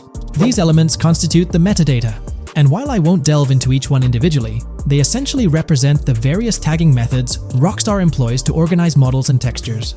These tags facilitate accurate and efficient filtering and sorting of assets within the virtual world. I trust this video provided you with an understanding of the tagging system Rockstar has devised. I'm personally excited about the potential for greater NPC variety in this vast world. Feel free to share your thoughts in the comments below.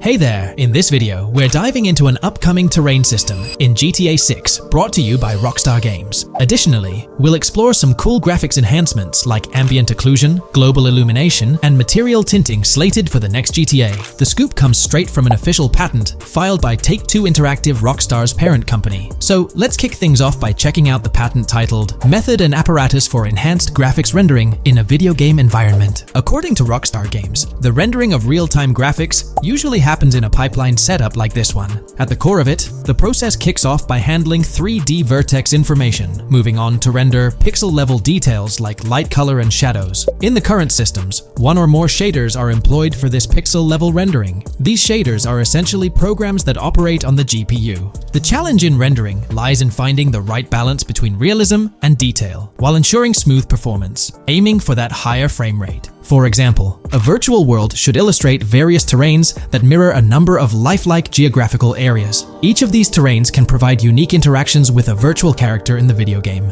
By way of example, a virtual player traveling through sand or snow should leave footprints that are different than the virtual player walking down a concrete sidewalk.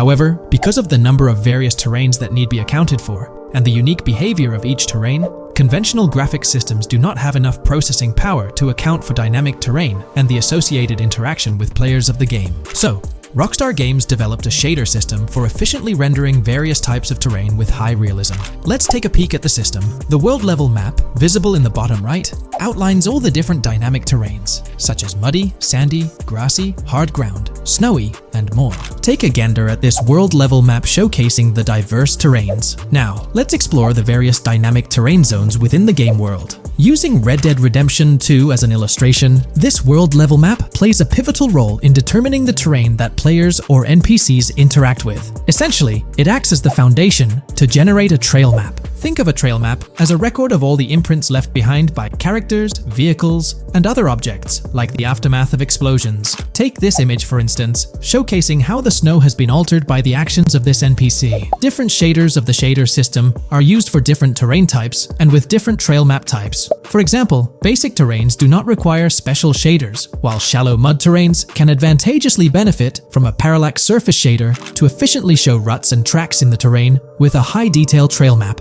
As an additional example, deep mud terrain may use a tessellation surface shader to model the ruts and tracks in the mud. You might be aware that in Red Dead Redemption 2, you can leave realistic footprints in the snow and mud. Rockstar explained that they employed two shaders for this effect: parallax maps and desolation. These shaders create a convincing illusion of high-level deformation, where footprints appear on the terrain's surface. In reality, the surface is warped but not physically deformed, ensuring a smooth and polished movement experience. In GTA 6, they're applying the same technique to bring an extra layer of realism. This will be particularly noticeable with explosions, firing RPGs at the ground, walking through mud, or driving vehicles through it, each leaving distinct tracks based on the terrain. RPGs, for instance, will create craters on the ground. This adds a significant level of interactivity, making it feel like you're genuinely impacting the game world in real time. Despite it being an illusion, the result will be remarkably realistic, akin to the snow in Red Dead Redemption 2. To sum it up, this graphics rendering patent encompasses the dynamic terrain,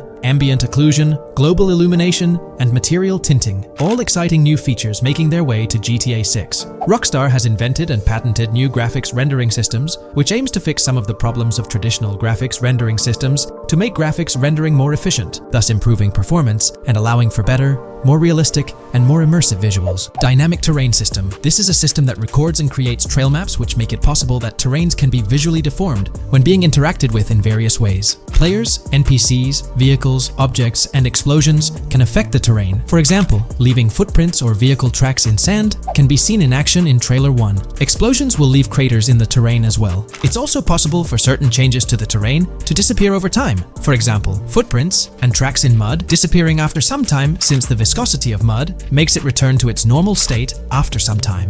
There are different types of terrains, for example, muddy, sandy, hard ground, grassy, or snowy terrain. Each type of terrain will react differently. A sandy terrain will be more easily deformed than a grassy terrain, for example. In the initial part of our video, we delved into the rendering pipeline, which also incorporates a lighting stage. While conventional systems often utilize cube maps for pre-rendering lighting, it's worth noting that this is mainly for static elements. When it comes to dynamic characters, pre-computed lighting falls short in accommodating changes from objects within the scene. Although ambient occlusion can be pre-baked, it lacks the capability to update dynamically. Realism takes a hit due to this. Conventional systems often incorporate static lights to mimic reflected light, like sunlight bouncing off the ground and under a table. However, this static approach fails to update with changes in the light source. To address these challenges, Rockstar has patented new systems. Ambient occlusion. This is a graphics technique that can be utilized in multiple forms to determine how light and shading are displayed on an object. It can lead to darkened areas, enhanced contrast, and improved surfaces due to this technology. This patent's ambient occlusion system offers some special advantages. Determined by either preset or randomized assets based on developer discretion, the lighting can greatly provide a new vision to world building to make certain areas stand out, akin to a real-life setting. Global illumination. Global illumination is a graphics rendering technique that models how light is bounced off of surfaces onto other surfaces in direct light, rather than being limited to just the light that hits a surface directly from a light source, direct light. Rockstar's system detailed in this patent uses a bounce map that is projected in a top-down fashion to determine reflected light off of the ground. This bounce map is then converted into a texture that provides an approximation for the expected bounce back of light. This simulates the effect that would be achieved rendering the multiple passes of lighting to account for the natural bounce reflections. The bounce map can then be integrated into the lighting pipeline. During this, a technique is used to determine the area that needs this extra pass for each frame. This way, only the visible and required area is rendered with this technique, thus making it very efficient and less performance intensive. Overall, this provides many of the benefits of ray tracing without the computational expense. Ray-traced global illumination will probably still be in the game. For example, Lucia prison clip in Trailer 1. This special system is just a way to render large-scale global illumination efficiently. Now, let's touch on the final problem that Rockstar has addressed through this patent with conventional systems. Finally, as another example, to develop a rich and engaging game world, it is advantageous to populate the world with variations of similar objects. In other words, you do not want every simulated person, cow, gun, car, cart, ship, or animal generated in the game to look the same. Because the 3D model for many of these objects would be identical, variation was traditionally accomplished by creating different texture files to paint a different look on the object. For example, two variants of a cow model could be created, one with a texture to create a brown cow, and the other with a texture to create a black cow. These prior art systems created the desired variety at the cost of artist time, computer memory, and resources to maintain a multitude of different hand-authored variants for each in-game object. To combat this, Rockstar is introducing material tinting. RDR2 had a system that could tint the color of clothes to create far more variations on NPCs. This new patent is an evolution of that system and allows for creating of several in-game object variants from a single model. It can not only modify an object's colors, but other material properties, such as metalness and lighting parameters, or add additional layers to it, such as mud, snow, or dust as well. Envision the extent of customization that awaits in this game. Summing up the official patent for graphics rendering, it's evident that Rockstar has elevated numerous systems from Red Dead Redemption 2. Share your thoughts on everything covered in today's video in the comments below. There's been quite a buzz about Jason, one of the main leads in the highly anticipated Grand Theft Auto 6. People are spinning theories left, right, and center, suggesting he might be an undercover cop, an agent, an ex-cop, or even someone with a military background. It's been the talk of the town ever since the first official trailer dropped. Now, I've got to warn you, what we're about to discuss might just spoil a bit of the GTA 6 storyline for you. But hey, if you've been keeping tabs on the GTA 6 grapevine, chances are you've already heard murmurs about these theories. Now, I gotta stress, folks, that as exciting as these speculations are, they're just that, speculations. Nothing set in stone. But here's the deal. There are some interesting things in Jason's outfit from certain glimpses in the trailers and Rockstar's promotional stuff that sort of fuel these speculations. They're like breadcrumbs teasing us about Jason's potential undercover identity. So today, I'm here to unravel these clues and take you through the evidence we've got so far. We'll start with the very first trailer of Grand Theft Auto 6. You know, the one that set the internet on fire? We'll dissect it bit by bit and get into the nitty-gritty of this theory that's got the GTA 6 community all hyped up. And it's not just about the trailers, folks. Oh no, there's a whole treasure trove of articles out there discussing findings made by fans, diving into details, and connecting dots. We're gonna sift through all that too. And hey, while we're at it, let's not forget about the actors. There's been some chatter about who might be stepping into the shoes of Jason in this game. So we'll toss that into the mix as well. There's plenty to unravel, and we're here to explore every nook and cranny of this speculation, piece by piece. So grab your favorite snack, get comfy, because we're about to embark on a journey through the GTA 6 speculations, theories, and rumors about Jason. Let's start off by jumping into this interesting Reddit post. I've seen some speculation that Jason is an undercover cop makes sense since we see first-person gameplay of a police raid. I'm guessing he falls in love with Lucia, and his storm between his duty and his love could be not true, but it seems like it would be a good twist in something Rockstar would do. Okay, let's take a deeper dive into this scene where we encounter these 4 police officers. They're pretty unmistakably cops with that distinct police badge on their body armor. It's crucial to note the small details here, especially regarding their attire, as it might hold some key information. Now, among this squad of officers, there's one guy who stands out from the rest. He's chilling on the far right, sporting a casual white tank top, while the others are all suited up in body armor, their caps turned backward. This difference suggests a hierarchy within the group, making us wonder if this dude's perhaps a higher up or holds a different position within the force. The intriguing part, though, is the context of this scene. It feels like a pivotal moment, almost as if these officers are significant characters in the narrative. But let's pump the brakes a bit. It's all speculation at this point. We can't be certain of their importance or their roles in the storyline just yet. Now, let's loop this back to Jason, the main focus of our attention. There's a striking connection here. The cop on the far right and the one in the middle, both sporting these distinct olive green cargo pants. These pants seem to be a part of their uniform, something that catches the eye. But here's the twist.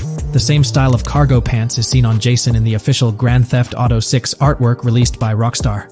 Coincidence? Maybe, but it feels like too much of a match to ignore. What's up with these pants? Is it a fashion trend among the police force in the GTA 6 universe?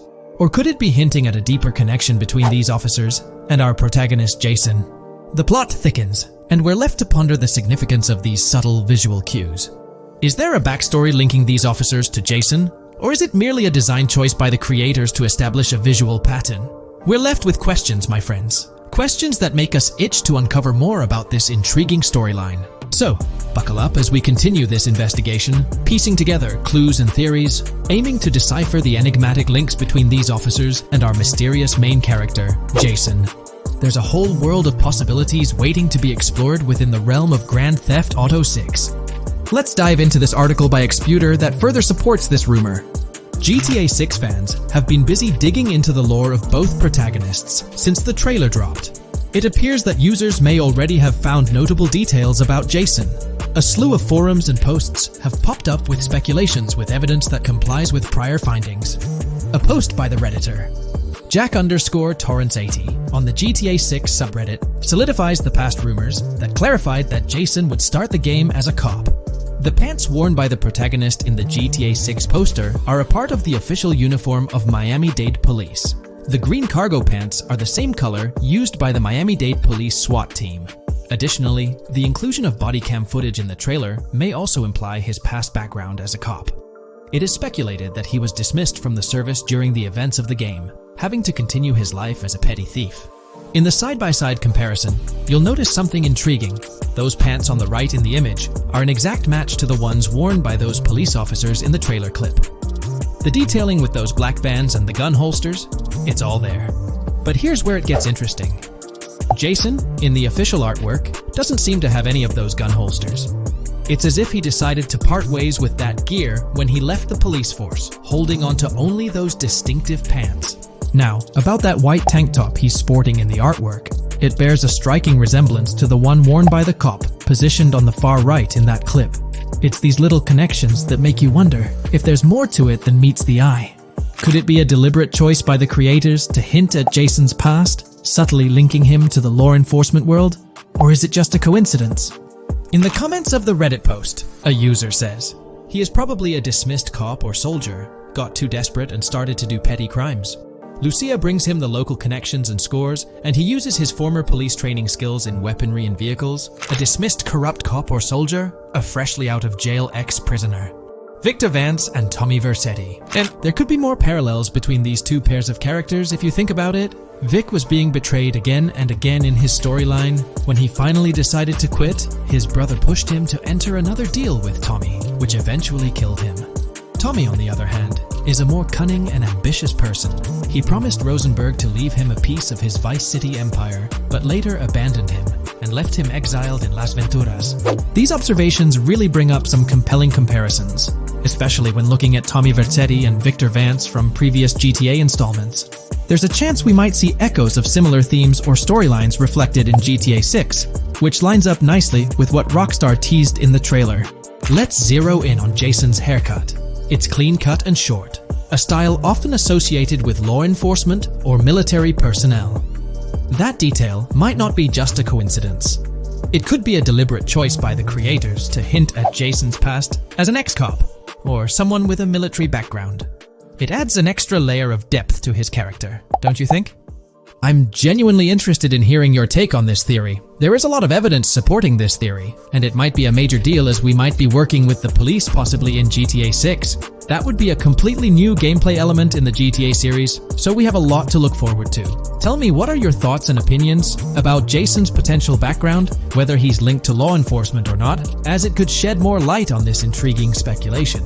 So, please share your thoughts in the comments section below, and let's keep this discussion rolling. When we talk about the positive aspects of this partnership, it's essential to highlight the potential benefits that can emerge from Rockstar's newfound support for the modding community. One of the significant upsides is the acknowledgement of the brilliant and skilled developers behind the modding scene. For years, these developers have worked tirelessly to create unique and engaging experiences within the GTA universe. With Rockstar stepping into a collaborative space with CFX, there's an opportunity for a more symbiotic relationship. The infusion of official support could mean more resources, tools, and encouragement for modders to continue pushing the boundaries of what's possible within the GTA ecosystem. This collaboration might lead to innovative gameplay features, improved server stability, and an overall better experience for both players and content creators. Moreover, the recognition from a gaming giant like Rockstar could open doors for these modders in the industry. It may pave the way for potential collaborations, official partnerships, or even job opportunities within the gaming development sphere. This, in turn, could elevate the modding community to a more prominent and respected position within the gaming landscape. However, it's crucial to approach these potential benefits with cautious optimism. While the partnership appears promising on the surface, the reality lies in how Rockstar manages the delicate balance between maintaining control over its intellectual property and allowing creative freedom for the modding community. The outcome will heavily depend on Rockstar's willingness to foster collaboration, rather than imposing strict regulations. As GTA 6 draws closer, the impact of this collaboration will become more apparent. Whether it becomes a model for future partnerships between game developers and modders, or encounters challenges that hinder its success remains to be seen.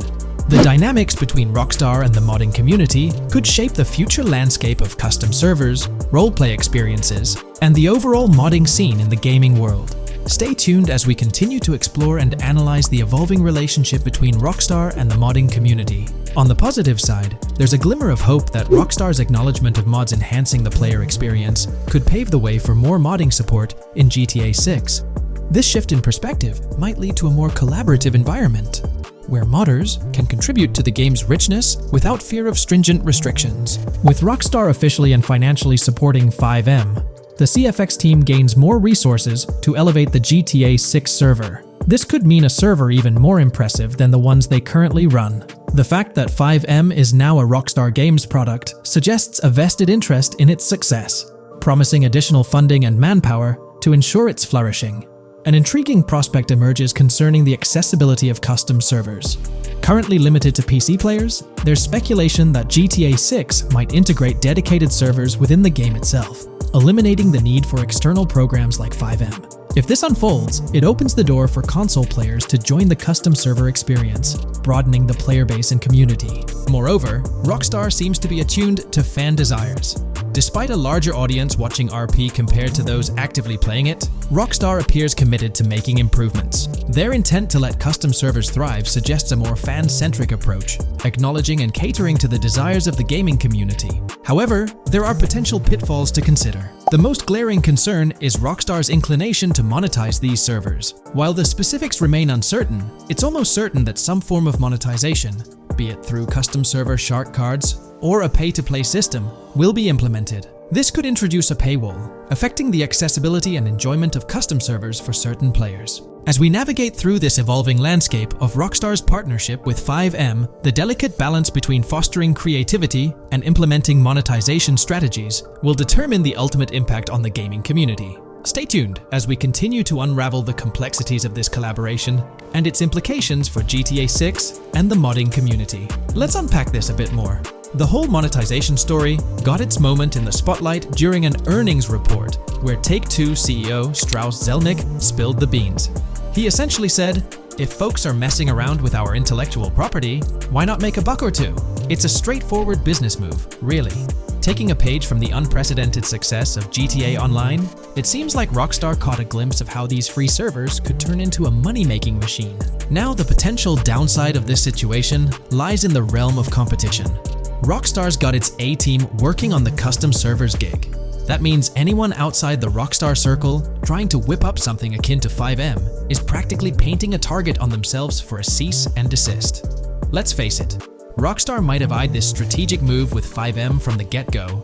However, with those servers gaining crazy popularity and the game becoming a sensation on Twitch and YouTube, shutting it down wouldn't have been the smart play. Instead, they pulled off a masterstroke, acquiring the team behind the biggest servers.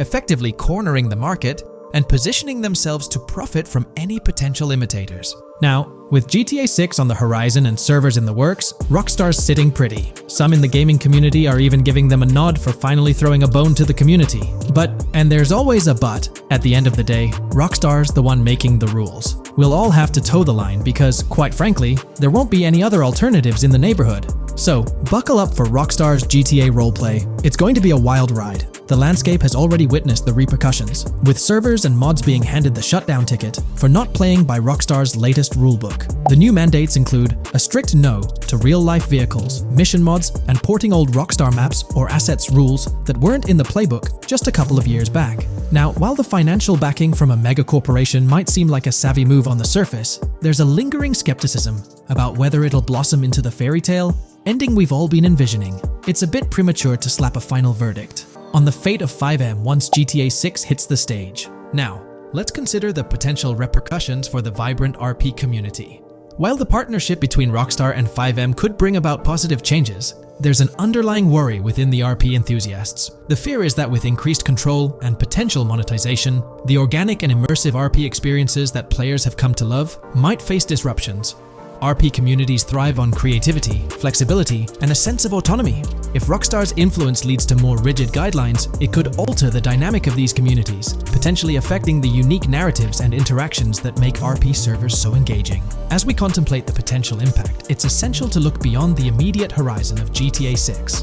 The dynamics established through this collaboration could set a precedent for future interactions between gaming giants and modding communities across various games.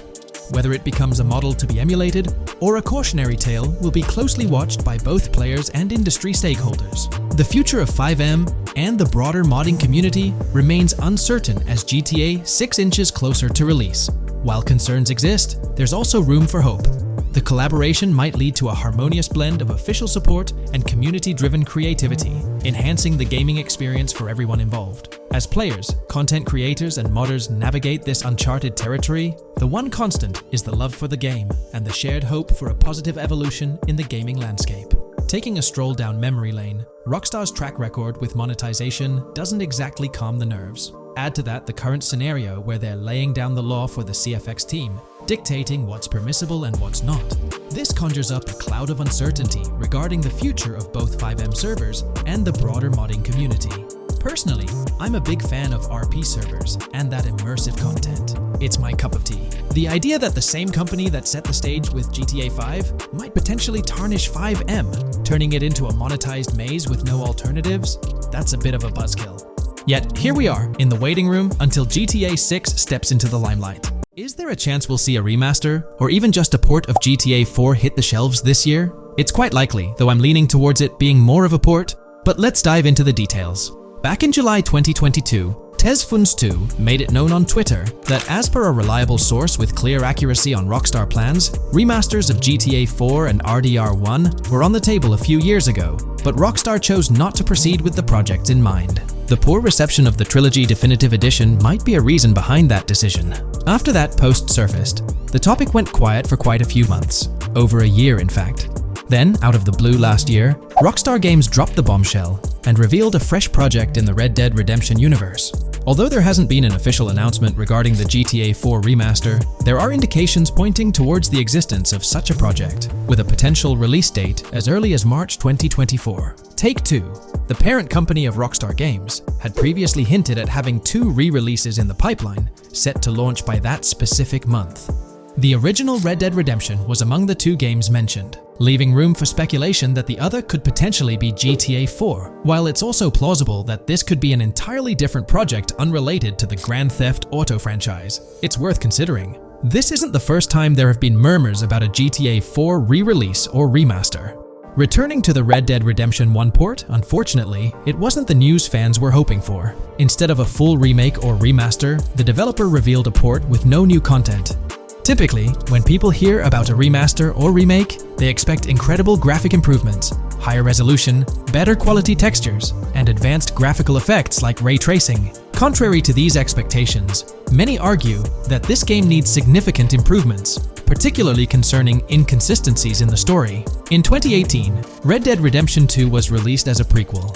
introducing story elements that created inconsistencies with the first Red Dead Redemption, where major characters like Arthur Morgan were never mentioned. When Rockstar opted for a port instead of improving the game, which was already 13 years old, disappointment arose. The desire for a remaster or remake persisted, fueled by rumors since 2021. These speculations continued until the summer of 2023. The uncertainty around whether a remake was genuinely being considered remains, with some recent rumors possibly being misunderstandings about the port project. It's been speculated that the cancellation of a Red Dead Redemption remake or remaster might be attributed to the poor reception of GTA, the trilogy, the definitive edition. Alternatively, the developer could have redirected resources towards the development of GTA 6. Regarding GTA 6, in December, we were finally treated to the much-anticipated trailer for the upcoming installment.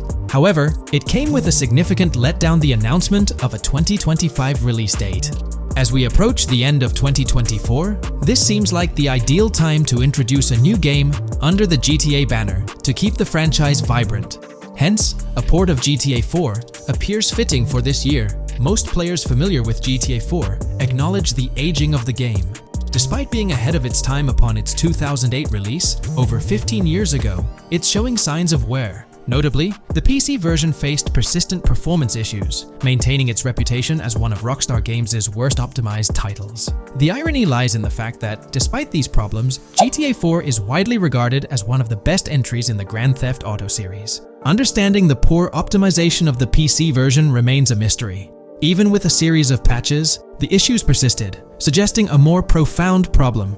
Originally designed for Xbox 360 and PlayStation 3 consoles with different hardware architectures, porting GTA 4 to PC necessitated significant modifications. Unfortunately, not all of these changes were executed appropriately. Compounding the matter, the game was built on the advanced and intricate Rage engine, adding complexity to its optimization. Unlike consoles with standardized hardware, the diverse range of PC hardware available at the time of GTA 4's release posed a challenge. The game's initial high hardware requirements excluded many players with less powerful computers from enjoying a smooth gaming experience. Unoptimized code contributed to performance issues, even on high-end PCs, with notable problems in managing CPU and GPU resources, leading to performance bottlenecks. How else can we gather indications that a GTA 4 remaster or port is possibly in development? Well, in September 2022, Take-Two Interactive, the parent company of Rockstar Games, made a notable move. They took down a fan-made mod for GTA 4, known as the Definitive Edition. This mod compilation, comprised of various mods and fan-made patches, aimed to significantly enhance the visual and experiential aspects of the 15-year-old game on PC. The roots of this remastering endeavor with mods trace back to 2016, when the mod pack for GTA Vice City, named Reborn, initiated the project. Over time, it expanded to encompass mods for GTA 3, San Andreas, Chinatown Wars, and other Rockstar games like Bully and the Warriors. According to information from the author's website, the group behind this project confirmed that their files, hosted on Mediafire, received a DMCA takedown notice. Presumably issued by Rockstar or its parent company Take-Two Interactive, this notice mandated the removal of the Definitive Edition project from their website. This development was communicated through a tweet from the Definitive Edition project. Bad news, guys. Appreciated if you got PPL to raise awareness. Spread the word as much as possible. I knew this day was coming. Here we are with a DMCA by Rockstar, I assume, on our GTA 4 Definitive Edition patch. Well, I suppose we need to remove all GTA 4 related stuff from the website. Curiously, from what I understand, the takedown specifically focused on the GTA 4 mod. As of now, the original trilogy mods on the site remain untouched, but the project doesn't express a high level of confidence in the longevity of these mods being available. No DMCA for the original trilogy yet, just GTA 4. So for now I think the trilogy is safe. Just enjoy it when you still can, they wrote. This isn't the initial instance of Take-Two Interactive taking action against mods. Their track record indicates a protective stance towards their intellectual properties. They've previously taken down mods before, a practice observed prior to the unveiling of their own Definitive Edition for the original GTA trilogy. Despite its problematic release, that project proved to be financially successful. Many in the gaming community express a desire for Rockstar Games to follow suit and release a remastered version of GTA 4. Similar to what the studio accomplished with the trilogy, Xbox One, Series X and S users currently enjoy the luxury of playing GTA 4 through backward compatibility. However, this isn't the case for PS4 and PS5 users. Should Rockstar opt not only for re-release support, but also for substantial changes to the game, there are certain aspects of GTA 4 that could benefit from improvement. First and foremost, graphics are an apparent focal point, a common aspect of remasters to enhance the visual experience. It's worth noting that beyond the expected graphical upgrades, GTA 4 might require more nuanced improvements. One aspect that garnered criticism was the peculiar yellow filter present in the original game, making everything appear dull. This yellow tint, a characteristic of the late 2000s and 2010s, was often disparaged when employed in video games. For an open-world game like GTA 4, many argue that this filter made little sense. Various graphics mods for the PC version, such as the Ice Enhancer 4, have demonstrated that Liberty City can maintain its gritty atmosphere without this filter. For a glimpse of what a GTA 4 remaster could potentially achieve, the Ice Enhancer 4 graphics mod offers an illustrative example. Developed over several years by the skilled modder Haysam Kilani, this fan-made graphics overhaul aimed to elevate the game's visual experience well beyond its original state. On the flip side, individuals who have a fondness for the original yellow filter in the game may not find favor with this mod. If Rockstar opts to stay faithful to the original and preserve the color scheme, it would still be beneficial to update the environmental textures. Over time, these textures have aged considerably, featuring a noticeably low resolution that now appears outdated. Moving on, one of the most memorable aspects of GTA 4 is the recurring scenario where Roman calls Niko to go bowling. Niko, it's your cousin. You want to shoot some pool? Roman, I can't talk now. Damn! This feature, while often considered a source of humor, can be somewhat bothersome. Niko's friends frequently reaching out for social activities can prove distracting, especially during critical missions or while immersed in the exploration of the open world. Rejecting these calls actually decreases your relationship with that friend, impacting specific benefits they offer. GTA 5 addressed this issue by making interactions with friends more user-friendly, introducing new activities to engage in. Incorporating similar friend activities in a remastered version of GTA 4 would be a positive and welcome addition. Another area of improvement is clothing and customization. The clothing options for Niko in GTA 4 are quite limited. Notably, the game lacks the iconic fingerless gloves seen in promotional art and trailers. A remaster could rectify this, especially considering the community's disappointment over their absence. Additionally, though hairstyles were planned, they were not included in the final game, as evidenced by the presence of barbershops in the game files. A remaster could enhance clothing options and introduce hairstyle changes, mirroring the customization available in GTA Online. Unlike GTA San Andreas or GTA 5, GTA 4 lacks car customization features. Players can only randomly change their vehicle's primary color at a pay and spray. While this might not have been a significant issue in earlier titles like GTA 3 or Vice City, it does feel like an oversight in a more modern title like GTA 4. A remaster could bring in more extensive vehicle customization options. Given the central role of vehicles in the Grand Theft Auto games, enhancing customization not only adds depth but also makes the gaming experience more immersive. In fact, acquiring new and rare cars is often considered the most appealing aspect of GTA Online, and a remaster could significantly enhance the appeal of GTA 4 through this single feature alone. While Rockstar Games has been dedicating their efforts to newer projects, it's intriguing to observe that GTA 4 hasn't been entirely neglected by them. Surprisingly, the game has received updates, albeit sporadically, even years after its initial release in 2008. A notable recent update, released in 2023, caught many fans off guard. This update primarily focused on security, aiming to safeguard the game's source code from potential leaks. It's interesting to reflect on the context surrounding this security update. Since Rockstar Games removed the multiplayer aspects of the GTA 4 Complete Edition on Steam and their launcher in March 2020, the need for such security measures raises questions. Without active official multiplayer components, this move appears to be a proactive response to a prior security breach. In that incident, a hacker infiltrated Rockstar's security system, leaking pre-alpha version footage of the highly anticipated GTA 6. While Rockstar's immediate focus is on bringing GTA 6 to fruition, the possibility of a GTA 4 remaster isn't entirely dismissed. There's a genuine belief that something related to GTA 4 is in the works this year. If not, the prospect remains open for the future, potentially after the release of GTA 6. The year 2028 marks the 20th anniversary of GTA 4, presenting a considerable time frame. Although it involves patience, the wait could be worthwhile if Rockstar decides to give GTA 4 the remastered treatment it deserves. It's crucial to acknowledge the dynamic nature of the gaming industry, with Rockstar consistently pushing boundaries with each release. By the time a potential GTA 4 remaster materializes, we might witness a game that not only enhances the original but also leverages the latest advancements in gaming technology.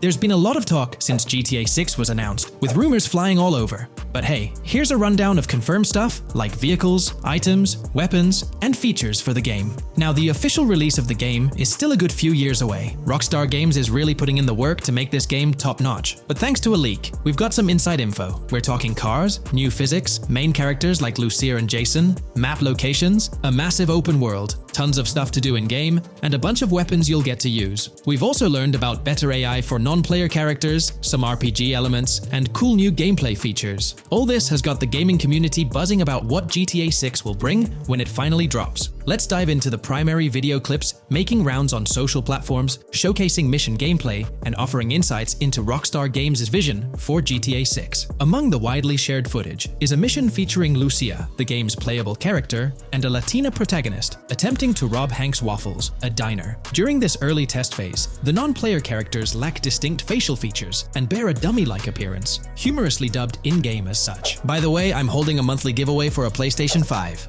You just need to subscribe and you're entered. Now, back to the video. The NPC's responses are influenced by Lucia's aggressive actions, with various animations depicting the fear evoked by the robbery, akin to the dynamic NPC reactions seen in Red Dead Redemption 2. In the diner heist, Lucia has the option to aim her handgun at a hostage, providing players the choice to either rob or engage in hand-to-hand combat. Managing the hostage adds depth to criminal activities in the game. Jason, the white male protagonist, is also involved in the robbery, allowing players to interact with both characters during the encounter. Jason urges Lucia to act swiftly and escape without a trace, hinting at a relationship reminiscent of Bonnie and Clyde, aligning with previous leaks regarding the game's storyline. The character's appearance bears similarities to actors Eva Mendes and Ryan Gosling from The Place Beyond the Pines, though it remains uncertain if the narrative will mirror the movie's plot. Lucia and Jason appear to be in their late 20s, and the game incorporates a character switching mechanism seamlessly activated through the controller's D-pad. As the police arrive, Lucia can menace another hostage, leading to a showdown with law enforcement outside. The intricate design of the outdoor area suggests a setting modeled after northern Florida, characterized by lush vegetation.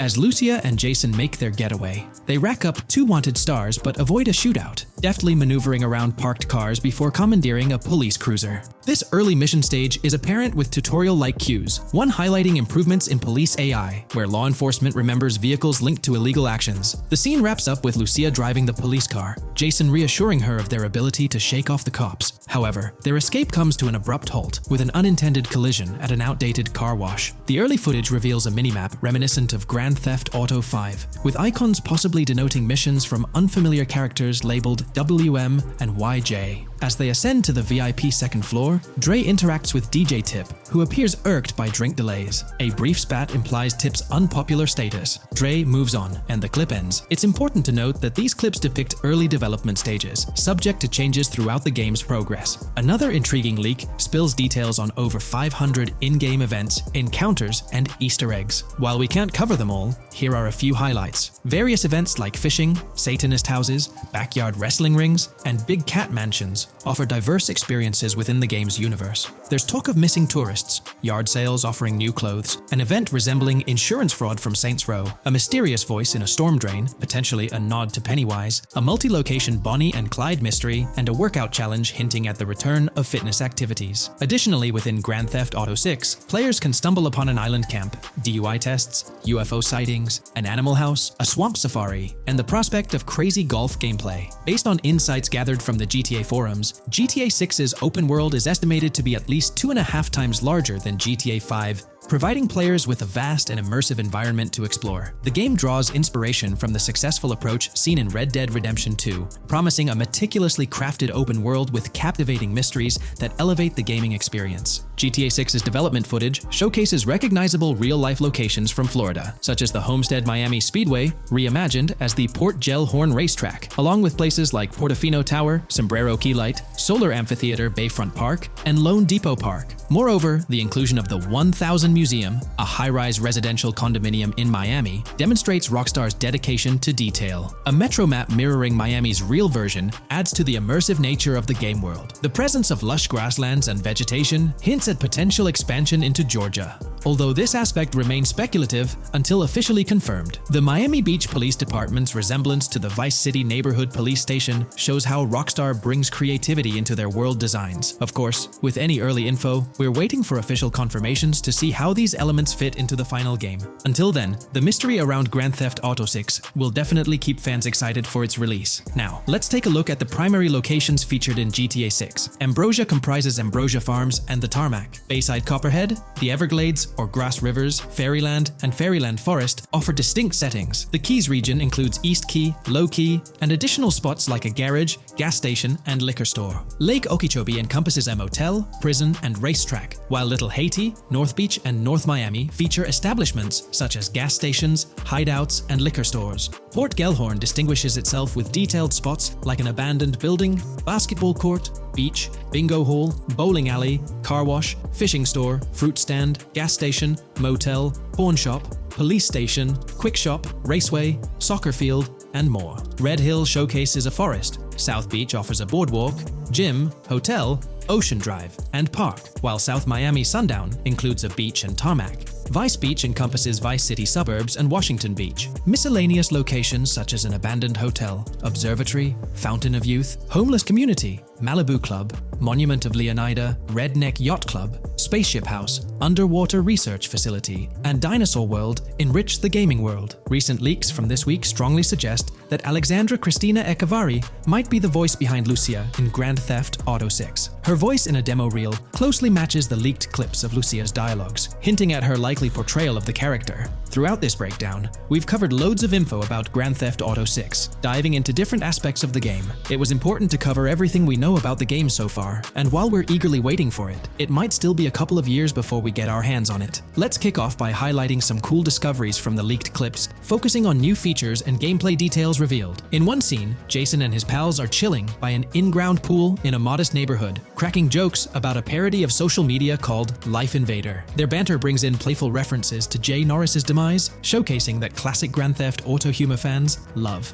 Lucia and Jason are shown in animation tests doing different actions like jogging, stopping, and ducking to avoid gunfire. Rockstar's developers also tested vehicle crash physics on an overpass. The highway signs on Interstate 97 mention North Beaches and Lake Leonida, with the current exit leading to Washington Beach. In another interesting scene, Jason finds a shipping container filled with stacks of cash and a motorbike. Various development clips reveal tweaks being made to a vehicle's interior, hinting at potential new designs or customization options for players. Throughout the clips, interactions with NPCs in the open world are demonstrated, including characters taking selfies, which adds depth to the game's environment and immersion. There's a moment where Jason enters a gang member's territory and takes cover behind a truck, showcasing unique animations for characters reacting to being shot. A notable find in the clips is a jetpack, previously leaked by Tom Henderson, which is seen inside the Jack of Hearts Club. The game features parody social media logos like Snapchat, Instagram, and Life Invader. Characters also sport different hairstyles, with details like Lucia's visible bra under her shirt, adding realism. A new feature is the ability for players and NPCs to hold their guns sideways during combat, adding a different dimension to fights. Additionally, Jason is seen twirling his rifle in the air, while another character in a parking lot shoots at him with their pistol held sideways. The leaked clips also reveal early police AI testing, with NPCs showing better cover usage in shootouts. There's a scene where Jason holds up a diner worker with an assault rifle, and while there are dialogue options similar to Red Dead Redemption 2, they seem placeholder for now. Also, Jason's new ability to go prone is a fresh addition to the series. There's a scene in a thrift or antique shop that allows for robbery, potentially serving as a spot to sell stolen items, adding depth to the gameplay. Another feature borrowed from Red Dead Redemption 2 is the ability to pick up and carry bodies, which adds complexity to gameplay. Red Dead Redemption 2's influence can be seen in several other aspects of this game too. The game brings in several RPG elements, like managing food, drinks, sweat, fatigue, and even taming animals, giving players a deeper gameplay experience. References to mountain bike ramps and city bike rentals promise enjoyable cycling activities. The leaked clips mention a bunch of weapons, from firearms like pistols, shotguns, and rifles, to unusual ones like golf clubs, baseball bats, and crowbars. Players can also use equipment such as flashlights, binoculars, lockpicks, and more. Additionally, players can stay in motels and hotels, with the Kington Hotel being one of the options. There's even a pool party with live music for players to check out. References to the Everglades and wildlife like alligators, snakes, raccoons, and birds suggest diverse environments to explore. The weapon wheel system, similar to Red Dead Redemption 2, limits the number of weapons and items players can carry. Lucia can carry a loot bag, possibly used for robberies or stealing from different places. The inventory system allows players to carry health kits and other items for temporary boosts. And Jason can pick up and drop weapons from his inventory. The clips hint at animations like overdose, suggesting unique actions or events in the game. There are indications of horses and horse riding mechanics, possibly inspired by Red Dead Redemption 2. The open world is full of accessible places, including motels, metro stations, restaurants, pawn shops, and supermarkets. Little details like grabbing a gumball from a quick shop machine add to the overall vibe. A cool feature is the ability to shoot while swimming, adding a new layer to combat situations. All these diverse and interesting elements together promise an immersive and fun gaming experience in Grand Theft Auto 6. Let's dive into the cars of GTA 6. Shout out to the GTA forums for putting together this info. You can find links below to join the discussions. There's a bunch of confirmed vehicles. We're talking the Blista Compact, Ocelot Locust, and a car that looks like an early 90s Buick Skylark. Then there are some new cars without official names, like a 90s Chevy Caprice, a Chevy Malibu from 2016 onwards, a Chevy Sonic, and a Honda Accord from 2018 to 2022. And you know how Rockstar rolls, they'll give these cars their own funny names like they always do. There's more on the list too. Albany Primo, Benefactor Shafter LWB, a mix of Ford Explorer and Tahoe from the 90s or 2000s, a Toyota RAV4 from 2018 onwards with a mix of Lexus NX style, and a Mercedes Grill, Pegassi Tauros, a 1980s Jeep CJA Scrambler, a 5th Gen F150, a G20 conversion van, a Brute Camper, Vapid Speedo, HV Mixer, Metro Mover, D-Class Sheriff SUV, Mobatsu Sanchez Livery, Nagasaki Street Blazer, a 1970s Ford Ranchero, a 1971 Buick Estate, an Albany Emperor, D-Class Turbo Sabre, Yoga Classic, the Contender, and Sadler. Moreover, gamers can anticipate a range of vehicles in Grand Theft Auto 6, including the Slam Van pickup, Bobcat XL, an updated Regina, Alpha, Gauntlet Classic, Moonbeam Helion, Boxville Go Postal, an unidentified Albany vehicle drawing inspiration from a 1959-60 Cadillac, a Rebel, an unknown Asian sedan, a Ferrazzi or Feroci, Baller, Novak, Buffalo STX, Alpha and Feudo, a Benson NF 890, Buffalo without a sports bumper, and the Stanier and Landstalker. This extensive lineup promises an immersive and varied driving experience for players within the game. What's got you hyped about this game? Share your thoughts in the comments below.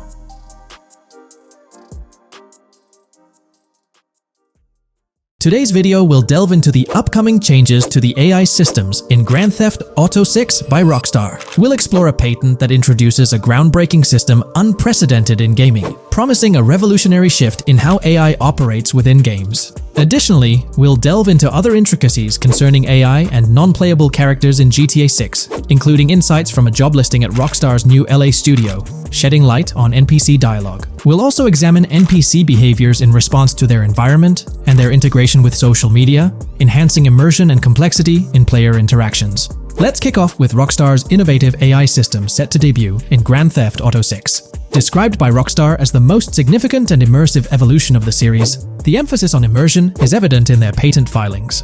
We'll focus on one particularly intriguing patent, unveiling a new system poised to revolutionize AI in gaming. Considering Rockstar's commitment to delivering the most immersive experience yet, it's evident that NPCs and AI will play pivotal roles. This patent specifically pertains to animations in GTA 6, aptly named System and Method for Virtual Character Locomotion. Back in 2020, Rockstar Games unveiled an innovative system that will debut in GTA 6. Now, the details might sound a bit complex, but essentially, this patent outlines a fresh approach to animating characters and imbuing them with dynamic intelligence. These characters will now possess a kind of virtual brain, allowing them to react to their environment, other NPCs, weather, and even their mood, influencing their animations on the fly. Before this advancement, each character's animation had to be painstakingly recorded in a studio equipped with motion capture technology. This process involved attaching markers to actors' suits and compiling animations into what's called an animation tree. This method was resource-intensive, limiting the variety of animations Rockstar could include in their games. For instance, in GTA 5 and Red Dead Redemption 2, each NPC had its own animation tree, containing all their actions. Animation trees essentially stack animations, blending them together seamlessly and transitioning between them based on player input and in-game conditions. Additionally, motion matching, a feature seen in GTA 5 and RDR2, automatically selects animations based on player actions and the surrounding environment. This results in fluid and lifelike character movements, such as running while shooting, creating a more immersive experience for players. With GTA 6, Rockstar introduces an innovative system designed to optimize resources and streamline animation data. This approach allows for more content within the game while offering a broader array of animations. It shares similarities with motion matching but diverges in its utilization of a new framework. Rather than relying on conventional animation trees, character animations will be predominantly data-driven, adapting dynamically to environmental cues. These animations will be categorized into distinct motion types, representing unique character styles. Each character will possess a designated motion type, enhancing the depth and realism of their movements. As an illustration, let's consider various states such as tired, injured, and normal, each corresponding to a set of animations. Additionally, every character will possess their own blackboard, a virtual representation of their current state and surroundings. This blackboard stores crucial data including the character's condition, location, weather, temperature, and more. Utilizing this information, the game's code dynamically selects appropriate animations or styles for the character, enhancing their responsiveness to the virtual world. For instance, in the Ocean Drive scene from the trailer, we observe a character seated on the sidewalk. As a group of NPCs pass by, he attentively observes them, reacting accordingly to their presence. With this system, the gameplay experience is poised to become even more immersive. It will prioritize environmental data, including the presence of other NPCs and vehicles, alongside factors influencing the character's mood. Consequently, NPCs will exhibit previously unseen levels of reactivity, shifting focus to a noteworthy job listing from Rockstar's recruitment opportunities. Last year, Rockstar opened a new studio in Los Angeles. From what we know, it's purely a new motion capture studio, so they have another one besides the one in New York, mainly to record NPC dialogue probably. This discovery confirms that. I checked Rockstar's careers page just now, and there's a job offer at Rockstar LA for Associate Writer Pedestrian and Ambient Dialogue. This could indicate that they are still writing and recording GTA 6 NPC dialogue right now. This suggests that the development team is currently engaged in scripting and recording NPC dialogue for GTA 6. You can find the specific responsibilities outlined in the job description provided. It says, write funny, character-driven, and unique dialogue for our ambient population. Work with key stakeholders to understand and support the technical requirements for player-led, dialogue-based interactions with our ambient population. Provide exciting dialogue that works within the strict constraints of a complex game system. Undertake self-motivated research and leverage that research to enrich your writing. Understand and match the tone of our games. This underscores the commitment of Rockstar to ensuring that GTA 6 remains true to its franchise roots. Aligning NPC dialogue with the established GTA universe bodes well for the game's authenticity. Shifting gears to another aspect related to NPCs, let's delve into how they'll integrate with social media. Not only will NPCs exhibit more lifelike behaviors and interactions with their surroundings, but they'll also engage with social media platforms, a novel addition to Grand Theft Auto 6. Here's a rundown of the phones observed. NPCs will be equipped with various phone models, as evident from both images and the trailer. Notably, NPCs will actively engage with their phones, which boast fully functional cameras and displays, an improvement over GTA V. For instance, in a scene from the trailer set on Ocean Drive, an NPC can be observed capturing photos or videos with their phone. The displayed imagery accurately reflects the NPC's point of view, suggesting the possibility for NPCs to record and share in-game content on the virtual social media platforms. Let's delve into an intriguing Reddit post that delves into this aspect further. Here's why NPC-recorded TikToks aren't as far-fetched as you think. A common speculation point I see on this subreddit is the potential for NPC-recorded TikToks for the game's social media that was teased in the trailer, like someone filming you commit a crime and you later seeing that post online. Many have dismissed this as far-fetched in terms of development complexity, but I wanted to discuss why it's plausible. Firstly, I think we've already seen a system that could serve as a base for building a TikTok-like system, the Instant Replay, Rockstar editor from GTA 5. Given this game is more of a sandbox with physics rather than a competitive shooter, where replay systems are typically seen, it's even more impressive to consider this system in GTA 5. It accurately records and replays events just as they happened, with every car, ragdoll, etc., moving just as it did originally in the moment. The tech behind this isn't actually recording like a camera and replaying, it's really just recreating it, which again makes it impressive how much time Rockstar put into it, making it accurate. To me, this feels like what could be used as a base for a system where NPCs record their own videos from their perspective. This next thing is something I could have sworn I remember hearing long ago, but can't seem to find, and was hoping someone on here remembers too. Back before GTA 5's launch, there were details revealed through various interviews, magazines, etc., and I remember hearing or reading something about being able to watch your own crimes on Weasel News on the TV. This obviously didn't end up in the game, but there is a slight remnant of it in GTA Online. Am I the only one who remembers this being mentioned for single player though? Maybe my mind is playing tricks on me. Anyways, this last point is actually from the trailer, at the 0:33 mark. In this scene, we see a lot of NPCs hanging out on a busy street, and one NPC in particular recording on his phone. As we know, Rockstar's trailers are always all in-engine, no CGI cinematics, so I think it's worth noting that it looks as if his screen is accurately showing what he's looking at. My screenshot is zoomed in, but if you got Hatmark on the trailer, you can see it matches up to what he's looking up at. Could this be a hint towards said system, or just a nice detail? Rockstar has a reputation for delivering what they showcase in their trailers, often exceeding expectations. Their dedication to enhancing NPC interactions in GTA 6 underscores their commitment to creating a vibrant and authentic game world. I'm curious to hear your thoughts on these developments. Feel free to share your opinions in the comments below. Hey, big news for all you GTA fans out there. GTA 6 is shaking things up with some major changes in the series. We've got a ton of fascinating info about the game that you absolutely need to hear. Just a heads up, the details we've got are from leaked footage online, but unfortunately we can't provide any links or show it. Nevertheless, there's a bunch of exciting stuff to discuss, like new animals, AI enhancements, RPG elements, and more. Let's jump right in. Fact 1. Excitingly, the Malibu Club and Ocean View Hotel make a return in GTA 6. Events like Lost at Sea Island Camp and Lost Plane suggest potential island scenarios akin to Guarma from a previous installment. Fact 2. While exploring, players encounter a myriad of wildlife: alligators, bears, boars, dogs, snakes, raccoons, birds, frogs, bald cats, and rodents. Symbols marking plants and toxic waste are also scattered throughout the game. Fact 3. In the game, keep an eye out for the Scarface crime scene, possibly an Easter egg paying homage to Tony Montana. There's also a murder mystery named Missing Tourists. Additionally, spots designated for campers hint at the possibility of owning a camper van in the future. Fact 4. GTA 6 offers an array of side activities, from backyard wrestling and racing to UFO events and beach bonfires. Even seemingly small actions, like picking up cans from the ground, are significant. Jason and Lucia, the main characters, possess special abilities akin to those seen in GTA 5. By the way, I'm holding a monthly giveaway for a PlayStation 5. You just need to subscribe and you're entered.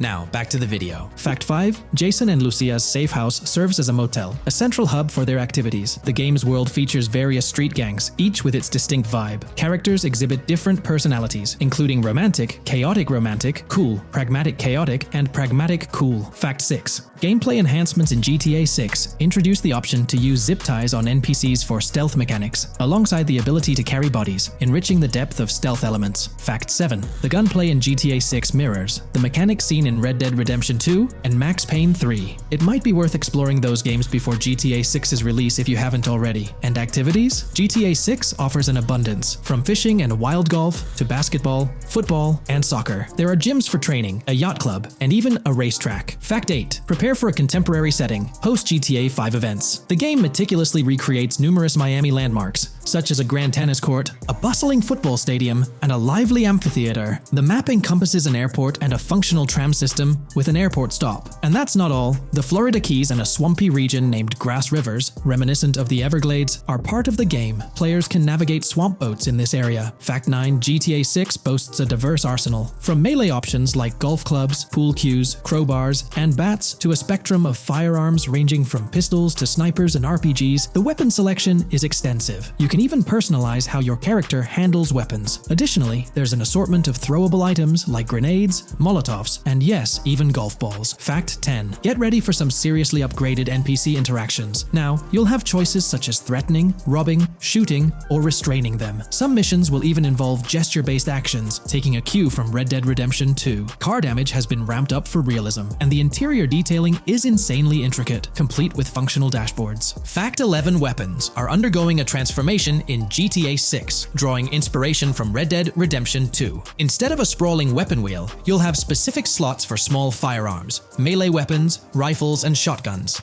No more unlimited weapons, but you can drop and pick them up along the way. Fact 12. During development, there was a glimpse of Arthur Morgan's hat, although its inclusion in the final game remains uncertain. Players now have the option to surrender to the police during a heist, introducing a thrilling twist. Police response time has been revamped to feel more authentic, featuring a timer that varies based on the severity of the crime. Murder gets a quicker response than robbery. GTA 6 caps the maximum wanted level at 5 stars, and a 6-star level seems highly unlikely in the current gameplay. Fact 13. Let's focus on the characters. GTA 6 introduces us to two main protagonists, Jason, portrayed by Brian Zampella, and Lucia, played by Alexandra C. Echevarri, marking the franchise's first playable female character. You can seamlessly switch between them, and they also happen to be a couple, drawing inspiration from the legendary duo Bonnie and Clyde. Fact 14. Clothing in the game behaves in a remarkably realistic manner. You can accessorize with items like sunglasses, watches, wristbands, and hats, each with various wear styles. The attention to detail is impressive, with sweat, dirt, and wrinkles adding to the overall realism.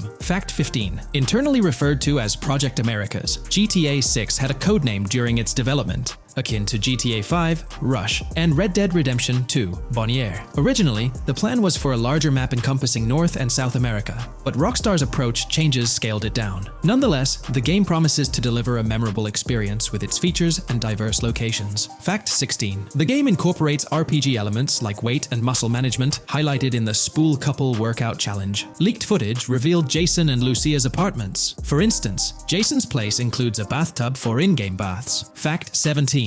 Rockstar plans to continuously introduce new missions and cities post GTA 6's launch. Whether this expansion is for online or story mode remains unclarified. Expect an enhanced cover system, surpassing what we've seen in other Rockstar games. Fact 18. Don't overlook the Kingston Hotel. It's a bustling spot with pool parties and live music, adding vibrancy to GTA 6's world. Fact 19. A significant enhancement in GTA 6 revolves around NPC behavior. NPCs come in varied sizes and shapes, and their reactions feel incredibly authentic. Wave a gun around and nearby folks might understandably panic. The game also features an intricate injury system, including concussions. Fact 20. Now, let's delve into the stunning visuals and exciting new features. Characters will naturally grow facial hair over time in GTA 6. Moreover, the game world will introduce a social platform called What's Up, resembling a playful version of WhatsApp. Excitingly for fans, spoof versions of social media platforms like Life Invader, Facebook, Bleeder, Twitter, and Snapmatic, Instagram, are making a comeback. Fact 21. Let's focus on our main characters, Jason and Lucia, each with their own inventory and a shared one. Your inventory can hold a variety of items like wine, soda, and fruit. Additionally, there's a duffel bag system facilitating easy transportation of supplies and weapons. Fact 22. Rockstar approaches storytelling in GTA 6 with greater caution, avoiding offensive jokes and being considerate about groups that might feel targeted. The narrative unfolds through chapters, akin to Red Dead Redemption 2's structure. Fact 23. Robberies take center stage in GTA 6, spanning from significant heists to smaller scores. There are easy scores like targeting bingo body shops, burnout skirts at Cafe Caraway, clothing stores, food trucks, massage parlors, and more. Moreover, the inclusion of robbing shipping containers elevates the thrill to a whole new level. Fact 24. Gameplay takes a significant leap.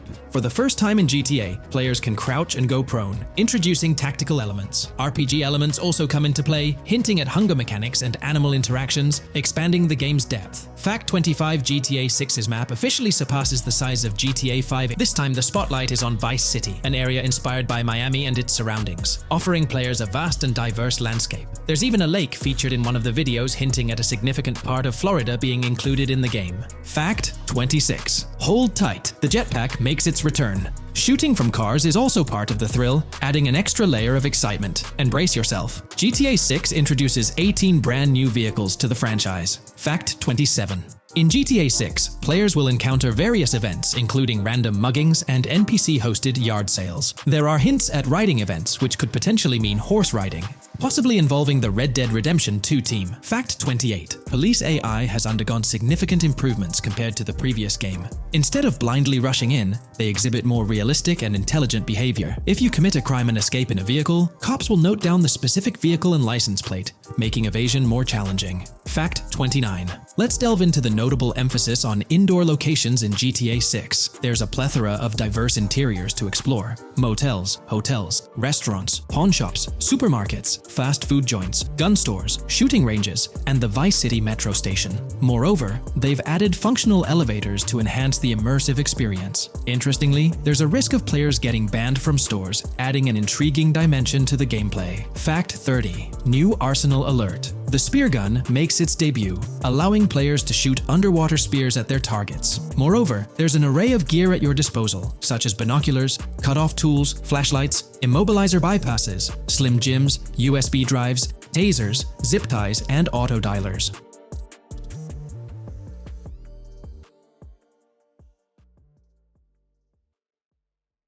In today's GTA 6 video, we're discussing how much money Rockstar Games has made from the first trailer released back in December. We'll also cover Rockstar's plans for the next trailer and their potential strategies for cross-promoting GTA 6. There's a lot to talk about, so let's get into Rockstar's promotion tactics for GTA 6 and when we might see a second trailer. First off, the timing of the next GTA 6 trailer is closely tied to GTA Online's upcoming update. Whether it's just a coincidence or a smart marketing move, this is a strategy Rockstar has used before. For example, they released GTA Online's Winter-December DLC a week after the first GTA 6 trailer. This timing helped make it the most viewed GTA Online trailer ever, even beating out the reveal trailer for Red Dead Redemption 2. If Rockstar decides to use the same approach, we might get some new Grand Theft Auto 6 details next week. This could be a second trailer, some screenshots, or additional information about the game.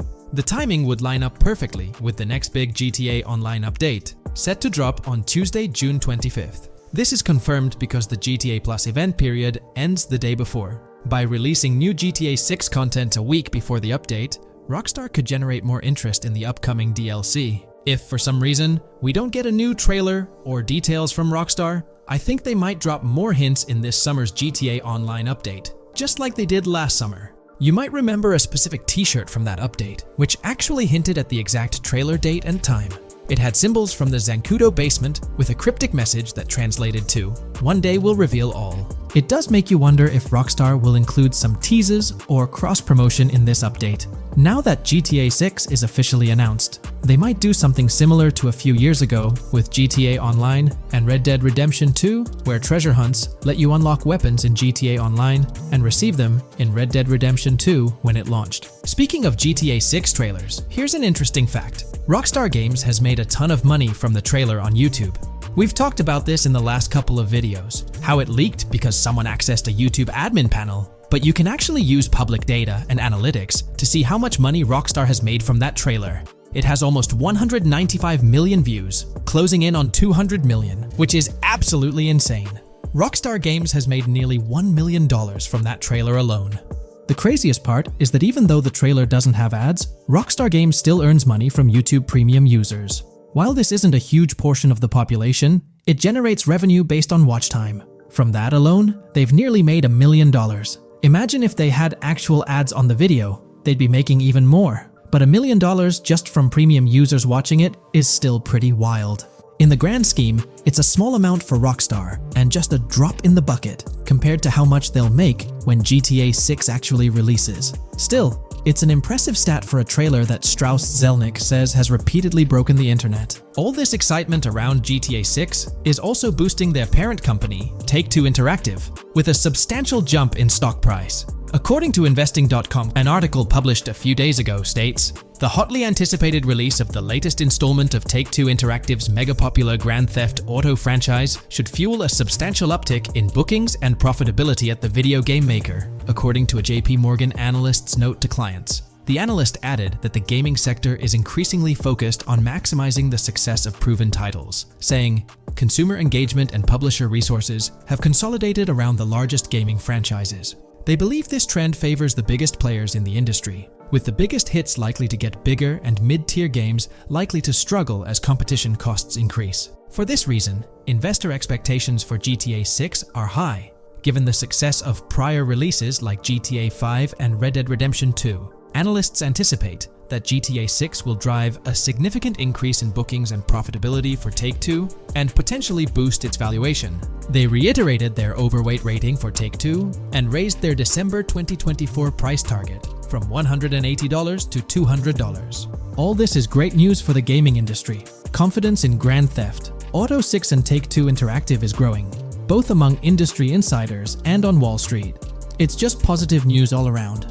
On another note, I initially thought GTA 6 would dominate the scene in 2025, causing other developers and publishers to steer clear, but that's not the case. Recently, at the Xbox Games Showcase, several amazing titles were announced, some set for 2024 like Call of Duty Black Ops 6 and Assassin's Creed Shadows. Interestingly, many other titles are now slated for 2025, meaning they'll be directly competing with GTA 6. Let's go over some of those anticipated titles. We've got some major hits like Doom, The Dark Ages, Death Stranding 2, Monster Hunter Wilds, Little Nightmares 3, Fable, Judas, the new Switch 2, and its launch games Expedition 33, Ghost of Tsushima 2, Civilization 7, Atom Falls, Spider-Man, Venom, and many more. And we haven't even seen Nintendo's lineup yet, which we'll find out at Nintendo Direct. There could also be surprise contenders like another Naughty Dog game. 2025 is shaping up to be an incredible year for gaming, possibly the best ever. And of course, GTA 6 will be a major highlight if Rockstar sticks to the fall 2025 release date. I'm confident they will, especially after that internal delay. This way, they avoid a public delay, which would have happened if they initially aimed for early 2025 and then had to push it back. One thing I'd love to hear from Rockstar next is when we can pre-order the game and get a more specific release date. I'm really looking forward to when the marketing period kicks off. I'd love to hear your thoughts on everything we discussed today. Do you think we'll get new GTA 6 trailers, info, or details from Rockstar soon? Let me know in the comments below. In today's video, we're about to explore the intricacies of the Vice City mapping project, unraveling the mysteries of the latest map iteration. Join us as we meticulously analyze the details and draw insightful comparisons between the expansive GTA 6 map and its predecessors within the series. Our adventure doesn't stop there. We'll be immersing ourselves in the leaked information from 2022, unveiling a treasure trove of open-world activities. Brace yourselves for a comprehensive list featuring every nook and cranny on the GTA 6 map, showcasing not only new additions, but also the anticipated return of beloved locations from the iconic GTA Vice City, as hinted in the leaks. Let's kick off this exploration by delving into the heart of the GTA 6 mapping project. For those familiar with it, this official endeavor aims to provide a scale-accurate representation of what players can expect in the actual game. The map sprawls across two major cities, Vice City and Fort Gorn, and every detail is meticulously curated from leaks and the official trailer. Now, for those wondering about the seemingly expansive green spaces on the map, it's important to acknowledge the limitations of our knowledge. The apparent emptiness serves as a stark reminder of the scarcity of information currently available. The top portion of the map, appearing cut off, isn't indicative of boundaries or future expansions, but is rather a canvas awaiting details yet to be unveiled. Addressing rumors about the map's size, speculation abounds that GTA 6 will boast 3 major cities. While Vice City and Port Gorn are confirmed, the third city remains shrouded in mystery. There's a buzz that it might be Yorktown, potentially located north of Port Gorn. However, specifics about the placement of these locations marked in red are still elusive. Now, let's delve into the exciting prospect of exploring key locations on the GTA 6 map. These names, extracted from the official trailer and leaks, offer a tantalizing glimpse into the rich and diverse world awaiting players. Get ready to traverse the landscapes of Yorktown Red Hill Fairyland Forest, near Berryland, a whimsical Disneyland parody, Ambrosia Lake, Leonida, Lore North, Beaches Belleville, Ica, Vice City, Hamlet, Grass Rivers, and the enigmatic Gator Keys. As our journey unfolds, stay tuned for more updates, insights, and speculations surrounding the continually expanding universe of GTA 6. The road ahead promises thrilling surprises surprises, and we're here to navigate it together. Now, let's delve deeper into the intriguing details surrounding Port Gellhorn. The bustling streets and structures around Hank's Waffles Diner, a focal point for a heist according to the leaks, spark anticipation for dynamic in-game events. The meticulous rendering of these locales not only captures the essence of the city, but also invites players to immerse themselves in the narrative-driven experiences that Rockstar Games is known for. Examining the speculative changes in Port Gellhorn, the notable relocation of the Port Gellhorn airfield suggests a strategic reimagining of the city's layout. This shift, coupled with the adjustment of the Port Gellhorn Raceway, hints at a carefully planned urban evolution,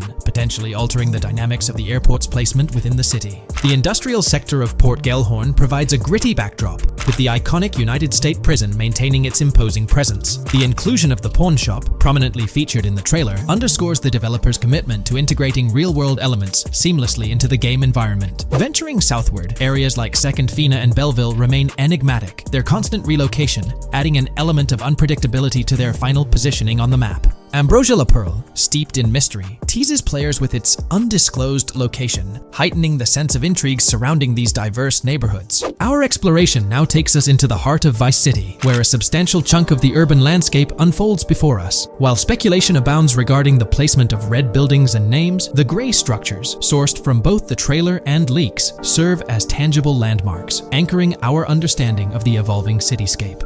Vice Beach emerges as a vibrant district, adorned with numerous hotels that were meticulously analyzed in previous videos, providing a tangible link between the virtual world and its real-life counterparts. Washington Beach, with its diverse skyline, beckons players with promises of new adventures, enhanced by the improved streets of Stockyard, Little Haiti, Rock Ridge, and Crosstown, as showcased in the trailer footage. Descending further into the enchanting realm of Grass Rivers, we come across the enigmatic district of Hamlet, speculated to mirror the charm of Homestead. Yet, the persistent red designation leaves us tantalizingly in the dark about its precise location. This region reveals fascinating landmarks, including a power plant nestled at Turkey Point and a sewage treatment plant, painting a vivid picture of the industrial landscape, as gleaned from leaked footage. The presence of Grass Rivers itself, along with the mysterious Gator Keys and the alluring sundown, adds an extra layer of intrigue to this particular segment of the expansive GTA 6 map. A moment of appreciation is certainly due to the dedicated individuals steering the mapping project, whose commendable efforts grant fans an evolving and detailed peek into the GTA 6 world. Their commitment to accuracy and meticulous attention to detail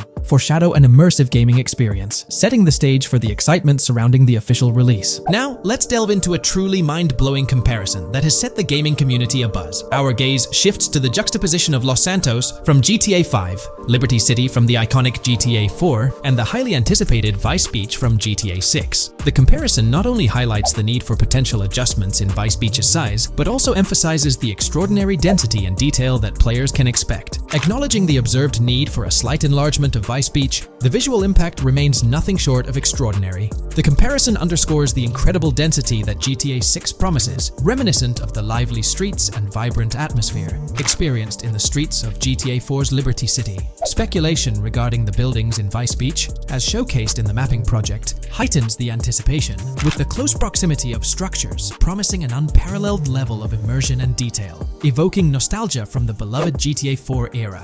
This meticulously crafted map stands as a colossal playground, harking back to the bustling streets that made GTA 4 a standout title. The intricate detailing, the tightly packed urban landscape, and the anticipated density all point towards an experience that pays homage to the franchise's esteemed roots, while pushing boundaries in the expansive open-world genre. The enormity of GTA 6, both in size and detail, heralds a new era in gaming. The astonishing comparison, showcasing the potential density and intricacy of Vice City, is nothing short of a revelation. A special acknowledgement goes out to the mapping community for their outstanding work in envisioning an entire Vice City characterized by a multitude of buildings. The level of density and detail promised is unprecedented and is set to redefine the benchmarks of open-world gaming. The concept of an expansive map allegedly featuring 3 cities elevates the excitement, presenting players with a gaming landscape of unparalleled proportions. Now, delving into the realm of open-world activities revealed in the 2022 leaks, the thrill intensifies. With 4 confirmed activities and the potential inclusion of DICE, GTA 6 promises a diverse range of immersive experiences. Golf, fishing, and races are confirmed elements that contribute to the dynamic and engaging environment that Rockstar Games is crafting. A particularly intriguing moment unfolds in the trailer, as Jason, visibly nervous, speeds away from a robbery scene, with Luke clutching the ill-gotten cash. In the distance, the iconic Topgolf in Douro makes a cameo, a real-world entertainment destination located in Douro, Florida. The climate-controlled hitting bays, HD TVs, and sports bar elements create an enticing backdrop for players to explore. This real-world integration adds a layer of authenticity, bridging the gap between the virtual and real worlds. Fishing, poised to be a serene yet potentially rewarding pastime, is expected to be available from various locations in the vast ocean. Races, an integral and adrenaline-pumping element of the GTA series, are set to deliver high-octane excitement that fans have come to expect from the franchise. Furthermore, a detailed list from the GTA 6 document unravels every location visible in the leaks on the GTA 6 map. This includes not only new and thrilling destinations, but also the return of iconic locations from the beloved GTA Vice City. The inclusion of familiar locales adds a nostalgic touch, creating a seamless connection between the past and the present within the expansive world of GTA 6. Now let's embark on a comprehensive exploration of some of the familiar locales, making a triumphant return in GTA 6. As unveiled by the Mapping Project. These recognizable names from the GTA Vice City era evoke a sense of nostalgia, rekindling memories of past gaming experiences. Leaf Links, Malibu Club, Washington Beach, Ocean Drive, Ocean View, and Little Haiti are just a few examples of the beloved spots that players will once again encounter in the immersive world of GTA 6. It's a poignant journey back in time as we rediscover these iconic locations, now reimagined and seamlessly integrated into the highly anticipated GTA 6 map. Venturing further into the extensive list of locations, our focus remains on the map, unveiling an array of intriguing places that contribute to the game's richness. Among these, the Jack of Seas nightclub takes center stage, having made appearances in both the official trailer and the leaks from 2022. While a detailed reading of every location is beyond the scope, feel free to pause the video and explore these fascinating spots at your own pace. From quaint small stores to the distinctive stone sculpture gracing Vice Beach, each location adds layers of detail and authenticity to the sprawling game world, some of which have been exclusively revealed through leaks. Shifting our gaze to Port Gilhorn, a diverse array of captivating places awaits discovery. The car wash, soccer field, a bustling basketball court, the Ambrosia Farm, and the intriguing King Neptune statue are just a glimpse into the eclectic offerings in this part of the map.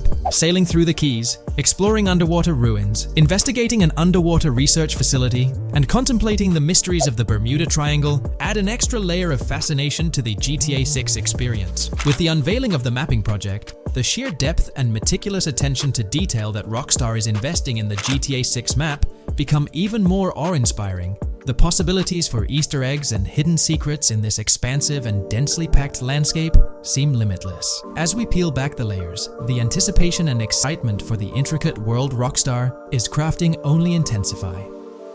Today, we're delving into the realm of GTA 6 Online, the upcoming multiplayer aspect of Rockstar Games' Grand Theft Auto 6. We'll dissect all the insights gathered from leaks back in 2022, alongside an intriguing anti-cheat patent filed by Rockstar's parent company, Take-Two Interactive. This patent offers a glimpse into how the forthcoming online experience aims to ensure a safer environment compared to the current GTA Online. Furthermore, we'll explore a novel method Rockstar plans to implement in GTA 6 for managing online sessions. This innovation promises to infuse the expansive world of GTA 6 with a livelier atmosphere, enriching the player's immersion in its intricacies. Undoubtedly, GTA Online stands as a titan in the realm of multiplayer gaming. Its enduring popularity has significantly contributed to the ongoing success of GTA 5 over the past 11 years. This success owes much to Rockstar's astute strategy, crafting a robust core game with GTA 5 and then supplementing it with regular content updates for the online segment. By continually introducing new weapons, vehicles, and attire, Rockstar keeps players engaged and motivated to accumulate in-game currency. As we eagerly anticipate the official unveiling of GTA 6, players are hopeful that it will address prevalent issues plaguing the current iteration. Chief among these concerns is the rampant presence of modders and cheaters, whose actions not only disrupt gameplay, but also pose security risks by unlawfully accessing personal data. To tackle this issue, Rockstar has devised a fresh approach set to debut in GTA 6. This method aims to bolster the game's security measures. The patent responsible for this enhancement is titled Method and Apparatus for Preventing Cheating in a Video Game Environment by Providing Obfuscated Game Variables. Filed by Take-Two Interactive, Rockstar's parent company, In 2019, this patent outlines a system and method aimed at curbing cheating within video game environments.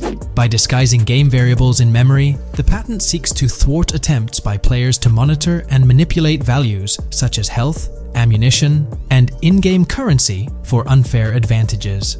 Traditionally, developers combat such exploits by encrypting, coding, or obfuscating the location of these values, alongside implementing integrity checks to detect unauthorized modifications. However, these methods have drawbacks, as they often impact game performance and inadvertently expose variable locations to savvy attackers. Rockstar's innovation lies in masking the whereabouts of these variables, offering a more robust defense against cheating in GTA 6's online. I won't delve into the technical intricacies, but essentially, Rockstar employs a clever and seemingly straightforward technique to conceal these values. This makes it considerably tougher for attackers to pinpoint their locations.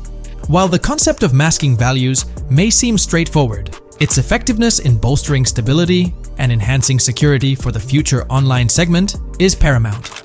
Moving forward, let's turn our attention to the next patent, titled System and Method for Session Management in a Multiplayer Network Gaming Environment. Filed by T2 Interactive in 2021, this patent addresses disclosed are systems and methods for session management. The disclosed system allows for seamless merging and splitting of network sessions in a multiplayer network gaming environment. Seamless session management allows dynamic movement of players in a virtual world during gameplay without unnecessary loading and/or stalling. As the players in the virtual world move around, the management of active game sessions can be improved to affect a more realistic perceived population. In this patent, Rockstar highlights the crucial role of online components in the success of many games, citing GTA Online as an example. They emphasize the challenges of managing network technology and resources to create a vibrant virtual world. Traditional MMO games often face limitations in session management, with some opting for single sessions that may restrict the depth of content due to increasing player counts. Others utilize multiple sessions, which can hinder feasibility, especially in peer-to-peer exchanges like in GTA Online. To address these issues, Rockstar has developed a pioneering system for seamless session management. This innovative approach enables fluid splitting and merging of network sessions, allowing for a more immersive virtual world free from hardware and software constraints. Allowing players from different sessions, but in the same virtual area of the map, for example, to be merged into a single session. This allows players from previously different sessions to come across one another, thereby making the virtual world seem more populated. As an additional advantage, seamless session merging handles many network failures silently. In prior art systems, a player who loses network connectivity can be kicked out of a session and may not be able to rejoin because they are in a session by themselves. However, the Session Management System 100 allows for a disconnected player to exist in a session by themselves for a predetermined period before they are reconnected to the remaining players in the session or can be joined with another session. The method begins with monitoring a triggering event. In some embodiments, the triggering event defines when to merge two sessions or split a single session. For example, when the object, virtual players, are in the same session, move physically apart from another, the object by a predetermined virtual distance, this triggers the session management system to split the session into two different sessions. Likewise, if objects from two different sessions are within a predetermined virtual distance from one another, the session management system and merge the sessions to allow interaction between objects of the respective sessions. Other instances of monitored triggering events encompass various player and object actions, including changes in position or visibility, player entries and exits from the virtual world, and game-related activities like mission completions or tutorial beginnings. Rockstar's solution ensures seamless management of these events, preventing inconsistencies such as duplicated objects during session transitions. This approach accounts for factors like virtual geography, team management, networking resources, and social relationships to maintain continuity across sessions. For example, once a session is split, there can be two sessions, each with their own distinct copy of an object. Avoiding this split can avoid players that intentionally duplicate valuable objects to exploit virtual game economics. If these two sessions were to later merge, there can then be two identical objects in the same session. In this manner, the session management system advantageously avoids object duplication when two players are merged following a split. I trust that I've conveyed this information clearly. The implementation of this new system in GTA 6 promises to enhance the game's atmosphere, ensuring a more bustling world while maintaining a high level of detail throughout. Now, let's delve into what we've learned about GTA Online from the leaks of 2022. Multiplayer. In the bottom left in one of the clips, one can see there are two players in a 30-player lobby. This is because there are 2 slots for spectators, similar to GTA Online and Red Dead Online. There is also a reference to the script host. After that, there is a code which is either the session host or game master. Based on the information gathered, it seems probable that peer-to-peer connections and 30-player lobbies will make a comeback in GTA 6 Online. However, there's a twist in how sessions will operate, allowing for seamless transitions between them. Feel free to share your thoughts in the comment section about everything we covered in today's video regarding GTA 6 Online. Taking a deeper dive into GTA 6, we find out new info around the highly anticipated Trailer 2, highly probable predictions, and the projected timelines associated with this game. Post the unveiling of Trailer 1 on December 5th, 2023, providing enthusiasts with a tantalizing glimpse into the world of the forthcoming GTA installment. Rockstar has maintained a notable silence. Despite the absence of official announcements, the internet has been abuzz with articles and claims, including a recent piece highlighting details allegedly leaked by a Twitter user. It's prudent to approach such assertions with a discerning eye, given the prevalence of misinformation in the digital space, especially with the emergence of numerous GTA 6 themed accounts. Interestingly, amidst the sea of speculations, it's essential to acknowledge the presence of individuals who accurately leaked details about the first trailer on Reddit before its official release. One mysterious figure stands out, predicting not only the featured song, but also pinpointing the release date, directing curious minds to their username as a form of verification. This individual, while refraining from sharing disruptive insights into the game's development, did provide a tantalizing glimpse into new features. Among the disclosed features are the intriguing prospect of dual-wielding weapons, confirmed instances of gore and dismemberment, and the promise of varied sunset colors. A unique addition to the GTA universe includes a Miami-themed 3v3 basketball element, with a connection drawn to a hypothetical collaboration between Rockstar and LeBron James. The figure behind these leaks, having created their account on November 19, 2023, mysteriously vanished shortly after sharing these details, leaving behind a trail of speculative wonder. As we navigate through these uncharted waters of gaming anticipation, the veil of mystery surrounding GTA 6 continues to captivate and enthrall gaming enthusiasts worldwide. Diving deeper into the intricacies surrounding the leaked gameplay footage, it's important to clarify that what we witnessed is not a true representation of the final product. The showcased gameplay is derived from an older build, and the developers have assured the gaming community that the game will undergo significant visual enhancements.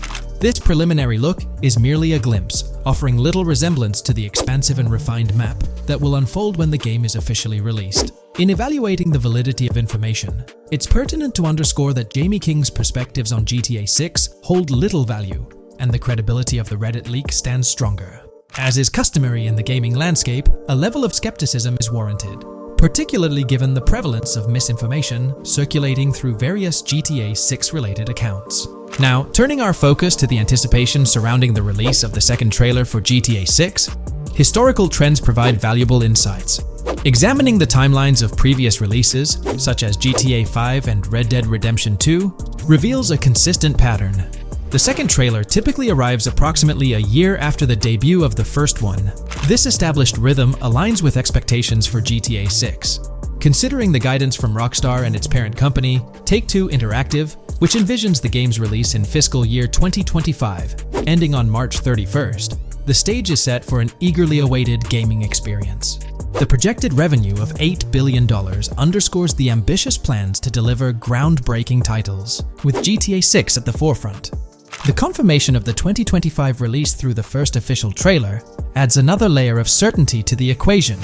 With the prospective release of GTA 6 in the first quarter of 2025, the logical assumption is that the second trailer will make its debut sometime in 2024. Speculations within the gaming community have surfaced, with one user dissecting the first trailer and estimating an August or October release for Trailer 2, followed by a potential final trailer in January. The sentiment resonates with the idea of maintaining momentum and sustaining excitement among fans. An intriguing twist enters the narrative with the potential release of the PS5 Pro in November, suggesting a strategic move to reduce the waiting time for additional information. As the community engages in this dynamic dance of anticipation, excitement mounts for the next trailer, where glimpses of actual gameplay are eagerly awaited. Venturing deeper into the realm of anticipation surrounding GTA 6, comparisons with Red Dead Redemption 2, which boasted 6 trailers, underscore the immense budget and expansive scope that the upcoming installment is set to showcase. Expectations are set for a dynamic marketing approach with 2 trailers, each dedicated to unraveling the story of a protagonist. This anticipation is further fueled by the likelihood of a dedicated gameplay trailer, shedding light on the mechanics and features, as well as a comprehensive trailer providing insights into the vastness of the game's map. Additionally, there's a tantalizing prospect of a trailer focusing on the diverse groups and gangs that inhabit distinct zones within the game. This comprehensive promotional strategy is indicative of a monumental project that promises to redefine the gaming landscape. Now, let's unravel the rationale behind the assertion that GTA 6 is poised for a late 2025 release. Examining the historical trajectory of game releases, particularly the 2-year gap between the initial trailer and the game hitting the shelves, aligns seamlessly with fiscal reports. This alignment serves as a solid foundation for confidence in predicting the game's availability by the end of 2025. Pondering the intriguing possibility that GTA 6's launch timeline might mirror that of its predecessor, GTA 5, sparks curiosity. Noting the first teaser trailer's debut on November 2nd, 2011, and comparing it with GTA 5's unveiling on December 5th, 2023, there's a parallelism that invites speculation. Expanding this analogy to include the release of the first 2 screenshots for GTA 5 on July 12, 2012, suggests a timeline for potential content drops for GTA 6. If we entertain the notion of a 1-year gap between the first and second trailers, mirroring historical patterns, and factor in Rockstar's potential aim for a fall release, an intricate timeline unfolds. Of course, acknowledging the industry's unpredictability, potential delays could sway this projection. Encouraging the community to share their insights, the script opens a channel for predictions regarding the release of GTA 6 Trailer 2. For those intrigued by a personal timeline, a meticulous projection is presented. The anticipation of Trailer 2 making its debut around April or May 2024, strategically ahead of the summer, is poised to keep the gaming community buzzing. Subsequent to this, the prediction of a 3rd trailer, potentially a gameplay trailer, surfacing around October or November of the same year, with the possibility of extending into December, adds to the excitement. Early 2025 is earmarked for another critical trailer, presumably a launch trailer, complemented by TV spots to amplify the buzz. During the interim periods, additional content drops are anticipated, featuring new screenshots, short-form videos, and artworks, ensuring a sustained engagement with the gaming audience. Acknowledging the evolving landscape of marketing, the script posits that character trailers, a hallmark of GTA 5's promotional strategy, may not be a focal point this time. The shift from 3 protagonists in GTA 5 to 2 in the current installment lends credence to this assertion.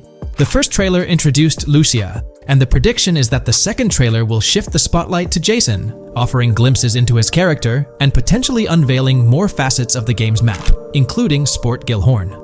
Furthermore, a dedicated story trailer is envisioned, delving deeper into the narrative, characters, and plot.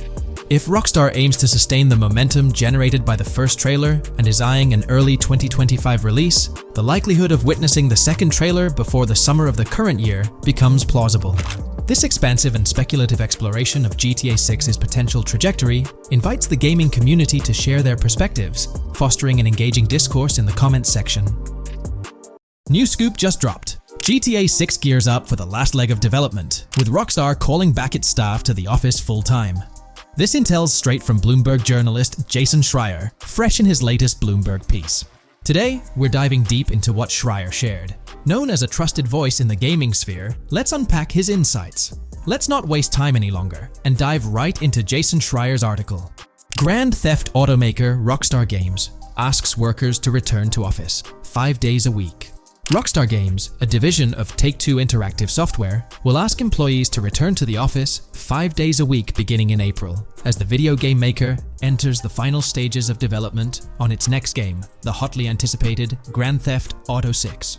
In an email to staff on Wednesday, reviewed by Bloomberg, Rockstar head of publishing Jen Kolber said the decision was made for productivity and security reasons.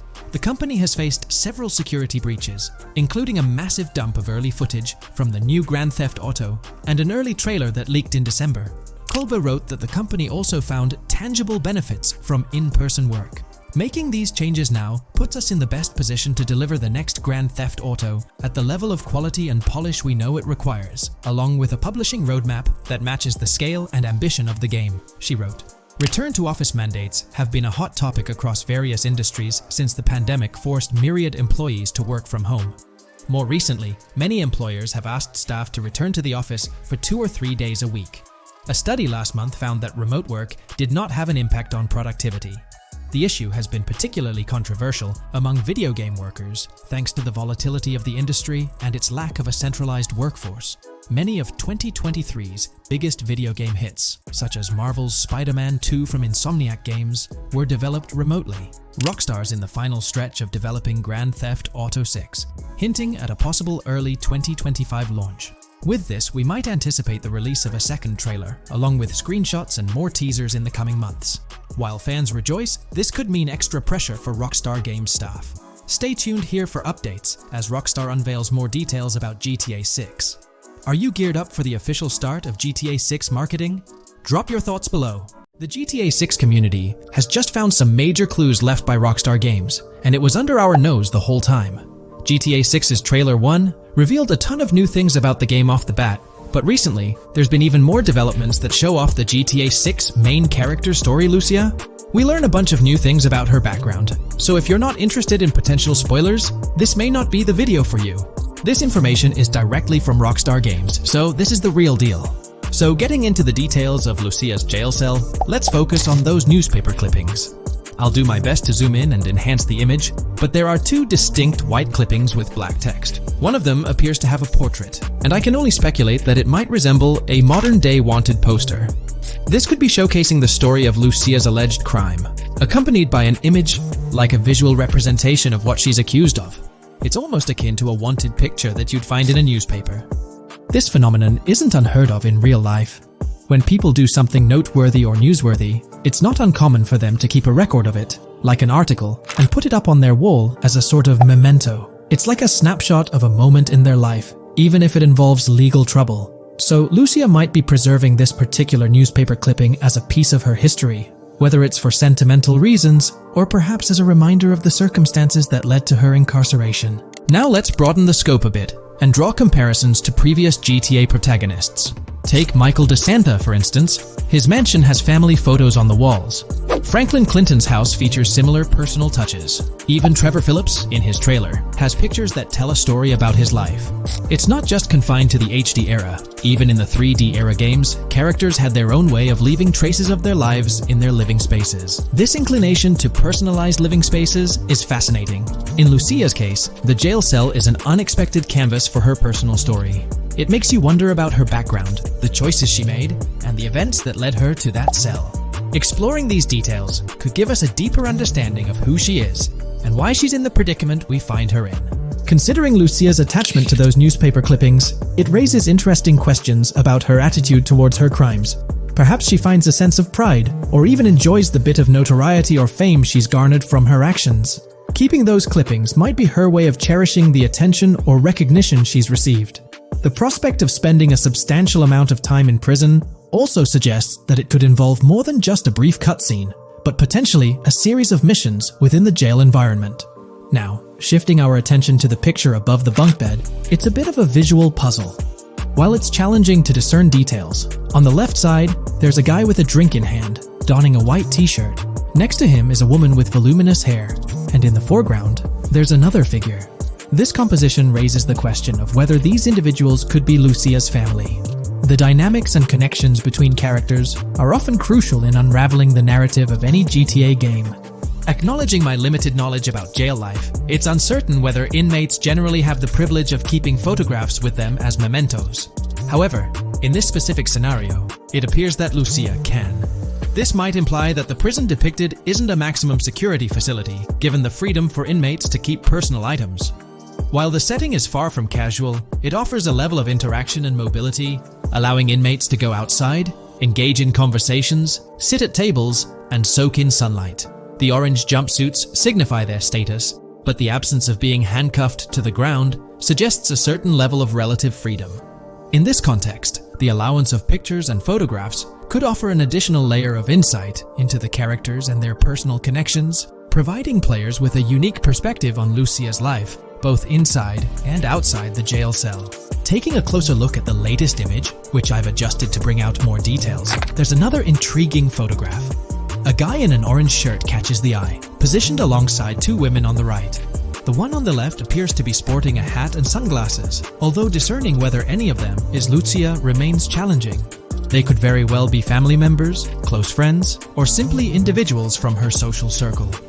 Amidst all the uncertainty, Lucia seems notably fixated on reflecting upon her actions and the community's response. Beyond this, it's evident that Lucia maintains a distinct connection with a specific group of people, as indicated by the presence of their pictures in her jail cell. It's not just about her individual experience. There's a shared history captured in those photographs, hinting at relationships that go beyond the confines of the jail cell. Directly below the image featuring the guy in the orange shirt and the other girls, there's yet another photograph. Although the details are obscured, the presence of someone standing in the picture is noticeable. Lucia is seemingly constructing a collage of photos, creating a visual narrative that serves as a repository of memories. These images might play a crucial role in not only grounding her within the context of her relationships, but also providing a semblance of continuity and connection to the outside world. It's worth mentioning that the footage I'm working with is the highest quality version sourced from YouTube, as Rockstar hasn't officially released it on their Newswire page. Despite being in 4K, the YouTube upload might introduce some compromises in image quality, so there could be nuances in the pictures that we might miss. Once Rockstar throws the official trailer our way, we're likely to get a treasure trove of additional details. But for now, let's roll up our sleeves and dissect the snapshots from Lucia's jail cell. Apart from Jason, there's another player in Lucia's story. Stephanie, the Leonid Department of Corrections representative. Picture a different scene though. Lucia's cell is a far cry from Stephanie's office. In this particular shot, Stephanie's unmistakably holding down the fort in a black dress, center stage on the right. Flip to the left frame, and there she is again, donning a red dress on the right side.